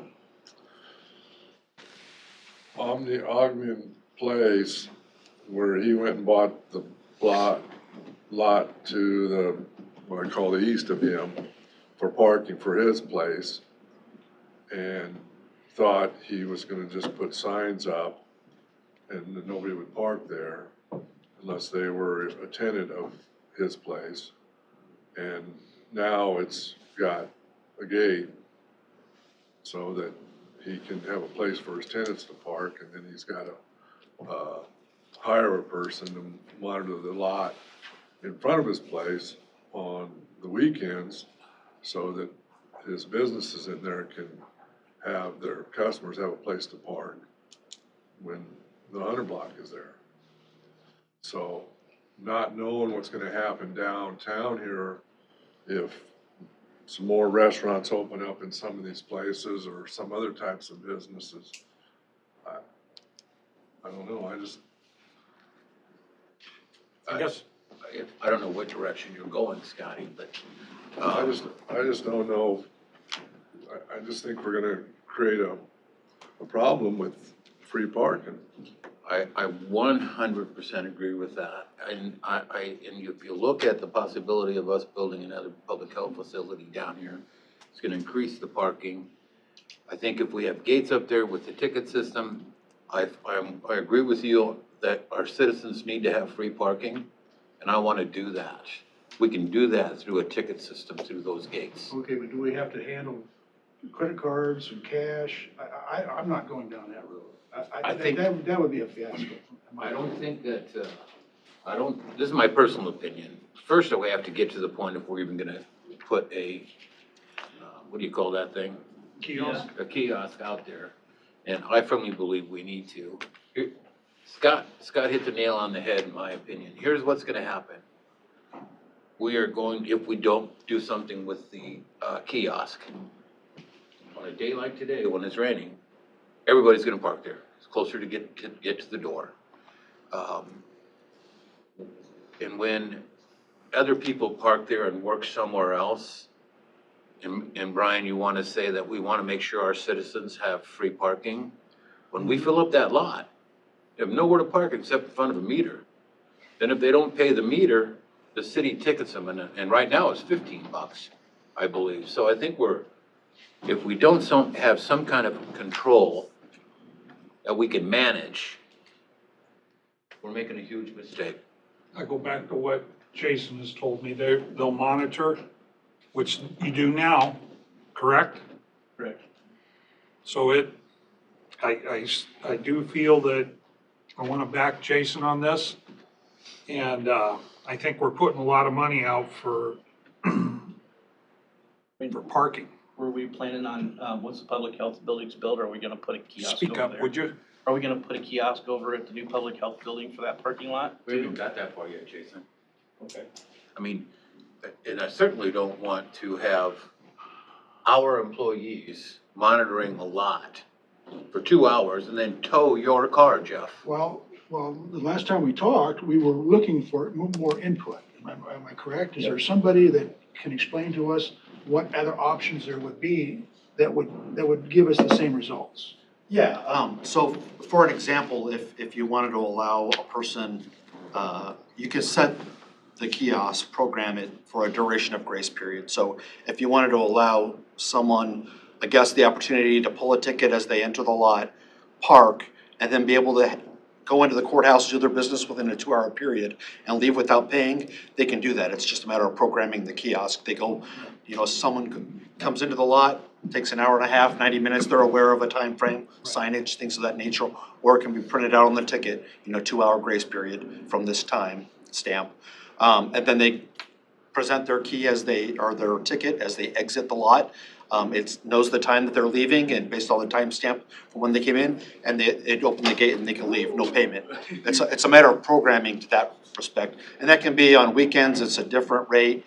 Right, but then you go to pay, okay, so what do you got cash, you got a credit card, and then you pay that way? So there are, one of the objectives was to minimize the city's employee staff to manage the system, monitor, and take payments. So the solution that's in place that's being proposed is the kiosk. It has the capability to take credit card. It'll, as you exit the lot, for example, too, it has a screen and a QR code. Someone can scan the QR code with a mobile phone. They can do Venmo, Google Pay, any number of mobile payment applications without cash. So there's numerous ways that they can pay without cash. The cash feature is an expensive functionality to a kiosk. It's about a $19,000 ad for that payment kiosk. Whether we have one at the exit gate and then in addition to inside the building or not, it's about a $20,000 ad. And that's to handle the money, all of the mechanics and functionality of that. There's more maintenance involved in that purpose too. But so adding cash to that system, it does greatly increase the cost. But again, that's not someone that has to go to a controller in the courthouse to e-validate a ticket. But that is also an option. Say you have the kiosks and we just allow payment with everything but cash. You could have a designated controller or cashier within the courthouse where someone could take their ticket that they got when they entered the lot, go to that controller, and that controller would pull open that software, the Park Flash app, and be able to e-validate that ticket. Take a payment, cash, e-validate that ticket, and then allow the person, again, that's a grace period, you have 20 minutes from the time you pay to get to your car and get out. Programmable grace period there, but that is an alternative option. Okay, what I'm saying is you're in line to get out. waiting for the gate to open and you don't have cash, your credit card's zero balance, you're there, people are probably already lined up behind you, what do you do at that point? You know, red light cameras don't have operators, they don't have attendants, but they give you a ticket. Is there something along those lines? You can identify a car that's been there too long and then notify that person, the car owner or the license plate, hey, you violated our parking restrictions. This is your ticket. I mean, is there something like along those lines that can be done? Maybe I'll answer part of the question. I'm sorry, Jeff, if I didn't Well, observe everything okay, there. like I said, red light cameras. They take a picture of a car, crossing on a red light. There's no cop sitting there waiting to write tickets for that. You get a ticket in the mail. They identified your car or a car, the owner of that car, and then that person gets a ticket. Is there something along those lines that can be done? Yeah. Rather than cash, credit cards, all of that. What he's saying is, just for those people over there 2 hours. Yeah, I mean, if you're. We'd have to write an ordinance. I'm gonna say, or take a picture of a license plate of every car that enters in there, and then it would compare that with when the car, I don't know, is there a system that does that? Not, Jeff, I don't know for sure. There may be like an IR camera system. There is an LPR, license plate recognition software. And this is more for like larger parking garages, like in a downtown area where you actually have dedicated staff that's in a car that has cameras on the thing and drives through a garage. And it's a different payment system. They basically take a ticket and then put they walk back to the kiosk, they park, walk back to your kiosk, enter your license plate number in, and then this dedicated staff on their routine goes through the lot and it recognizes who's paid, what time, if you get a ticket or not. But that's a different cost, a different kind of scale there. Being a smaller lot, there probably are other solutions where you can essentially, if you had staff that monitors the lot on routinely to validate and check tickets, go car to car, you could come into the lot, pull your ticket from a kiosk, a guest could park, and then they'd set their ticket on top of their dash, and then manually someone comes through and can check whether they're in there All for a I'm period of saying time. is for 62 parking spaces, there's just gotta be a reasonable way to monitor and regulate those parking spaces. And that's what I'm asking. You know, a person gets fined $500. He talks to a lot of people. And a lot of people who are parking there say, I don't want a $500 violation. You know, and they never know when they're gonna get, observed or whatever.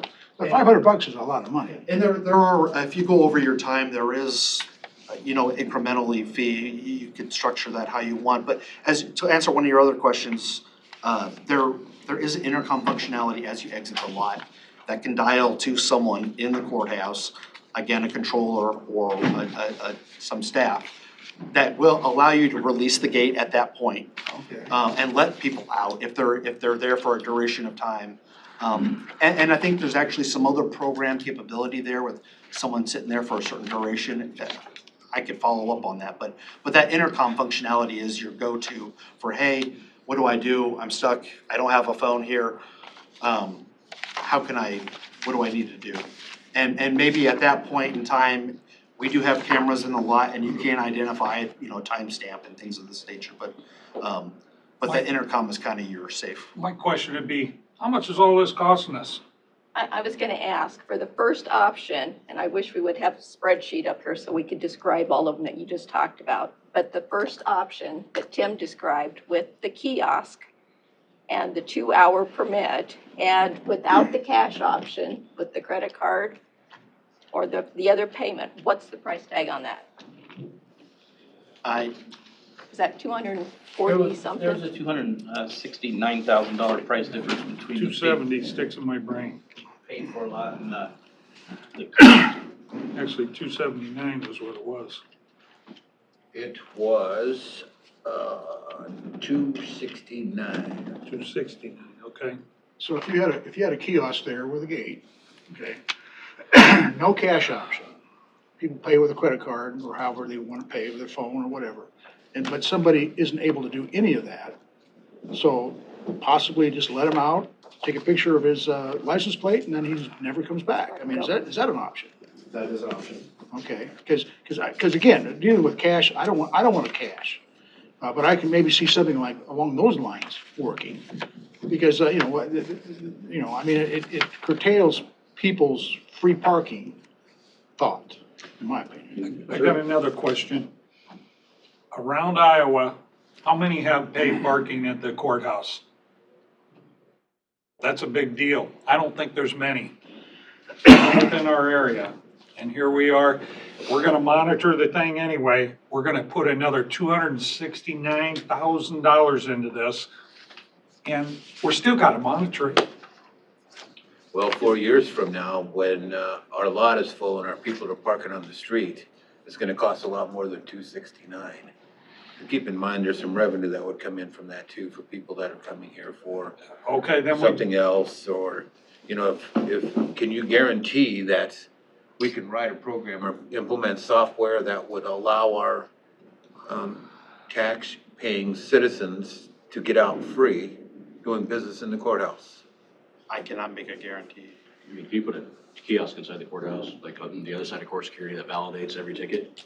So actually, and You said that earlier. You said if you put a 2-hour limit on it, you can take your ticket out, and as long as you put your ticket back in before the 2 hours are up, the gate will open. yes, correct. That's Sorry what if I'm I looking at. misunderstood, yes. Okay. Yeah, it's a programmable grace period is what I Yes. call it. I mean, that's perfect. That would take care of pretty near any business our citizen would have to do at this courthouse. Okay, now, so getting back to the payment option, after 2 hours, you owe us some money. How do you rectify, resolve that issue? Now, cash, in my opinion, is out. Credit cards might be an option, but again, going back to, well, why don't we just take a picture of that license plate, and next time you come in, you gotta pay us or you don't get in. I don't know, I'm not opposed to the gate.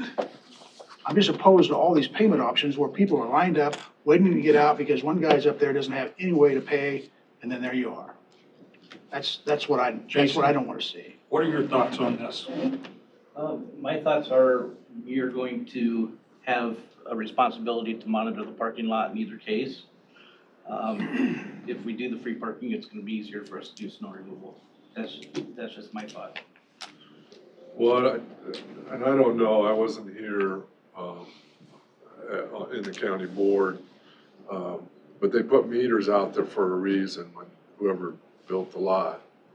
And the reason was because they didn't want people to stay out there longer than what was allowed on the, what are they, 2-hour meters?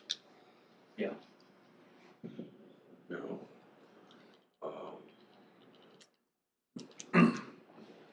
I'll make a motion to move forward with the parking lot renovation, including the kiosk in the center. And we'll put together a real quick team to get the parameters correct on how people can get in, get out, make sure the taxpayers can get out free. No cash option.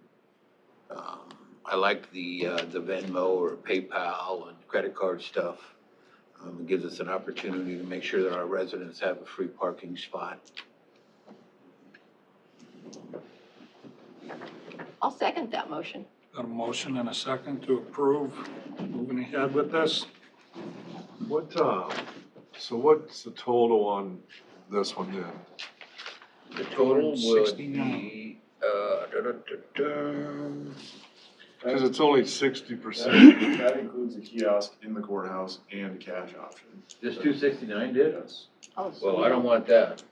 We need the kiosk inside the courthouse, Yes, but we don't need the cash option. I don't want the cash option. So the cash option is $19,000 less per kiosk. Yeah, so about $38,000 less. How much? 38,000 less, roughly. Well, that, we're getting somewhere. Now we're down to 231. Why wasn't it considered to put ballards out there rather than a fence? Not sure. we could look at that route. All the options have been considered, but we've gotta boil it down and pick one. And we considered curves. We didn't see a Ballard proposal, I don't think. No. But, working with Jason, we considered, just regular fencing, just a curb stops, we briefly discussed, threw that idea out. So it's all on the table for how we wanna separate those two lots. Yeah, what are we as far as, engineering? Are we like 40% complete? 60%. 60%? So there's still room to make some changes on some of that if you wish to, when we get the official documents and drawings from each. Bollards would probably be cheaper than the fence, I would do. Yes? Right, it was more of an aesthetic choice to just make it look nice out there. as Well, opposed to the he courthouse. was wanting people to be able to walk and such, and I don't know, I just think we need to think about that. Okay, got a motion and a second to approve this? Roll call. I'm going to. Becky, will you do a roll call for us? I sure will. Chairman Shea? No. It's not roll call. Pardon? I can do it anytime. Any board member can call for a roll anytime. Can I just ask a question real quick? Okay, Tim, you're talking no cash, which is certainly approved. But now, are you still lined up, waiting to get out? You have to, if you owe money, you have to present some kind of a payment, like a cash card or whatever. And what if you don't have any of those options, because there's people who don't have balances on their credit cards? So they're stuck there, people are lined up behind you. That's what I do not want to see. Can they just get out and then take a picture of their license plate, and then at some point, that's all, that's the only thing I'm looking for. I don't care about the kiosk. But the money option is gone, so that's a big plus in my opinion. That's what I mentioned, Jeff. I think that, we're in enough disagreement on exactly what the programming needs to be on that kiosk. If we put together a small group of people, including some department heads, and nail down exactly what we need on the programming side, we'll make it happen. Since Jason's gonna run it, I'd like to see him. You can set the committee if you want, Chairman Shea. Okay, finish your roll call, please. Supervisor Jorgensen? Reluctantly, I'll agree. Miller? Aye. Belt? Aye. Wickman? Aye. Motion passes. Okay.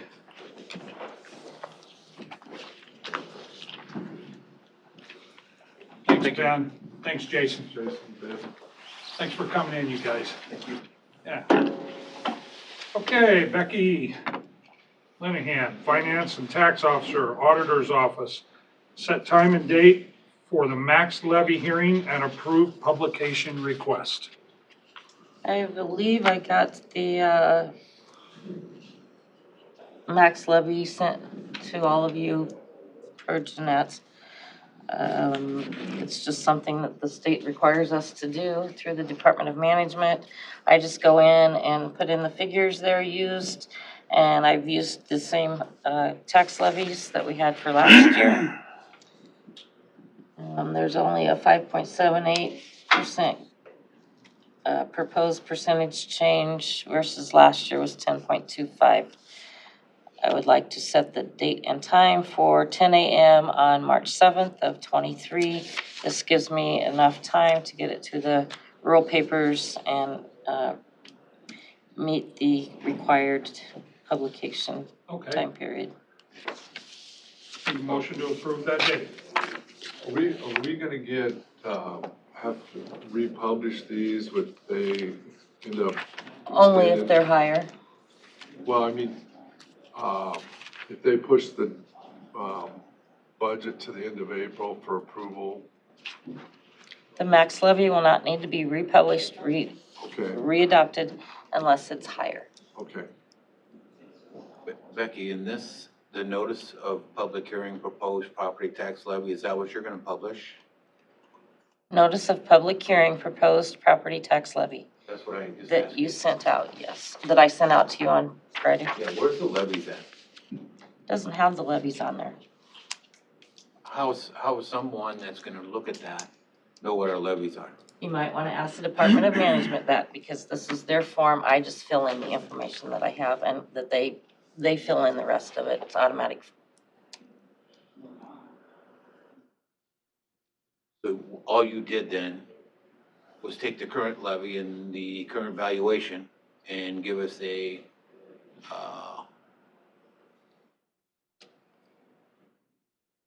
what? A proposed max levy property tax. Which is March 7th, you said? Mhm. At 10 10 a.m. 10 a.m.? a.m. I'll make that motion. Okay. Is it, wait for a second. I'll second. Got a motion and a second to set the date for March 7th at 10 a.m. for the max levy. Is it this board's feeling right now that we're not going to increase the levy at all? I would like to think we're not. I think we got some more work to do. Because, I mean, when we do this, that's it. We can't raise anything. Do we have time to set it off for one extra week?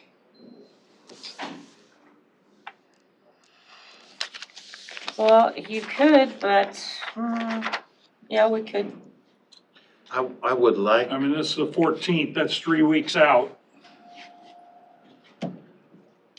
It depends on what happens at the legislature. I mean, right now, we're all up in airs. Nobody knows what's gonna happen. Exactly. And So that's why I'm carrying on as This is a roll of the dice. planned, and so are all the other auditors around the Correct. state that I've heard from, so they're all in confusion. none of us know what. No. just. Do we have the ability to move back a week? Is that, because you got the 10 and 20? You have the 10 and 20, and you have those rural papers that only publish once a week. That would be really cutting it close. And these levies are based on the levies that you used last year, Okay. Right, if you look at, these figures. if you're looking on your sheets that she's gonna publish, so line 5, for instance, the 6.97411, that's the general and general supplemental added together. So that's where that figure is at. And then the rural one's gonna be line 10. The rural basic?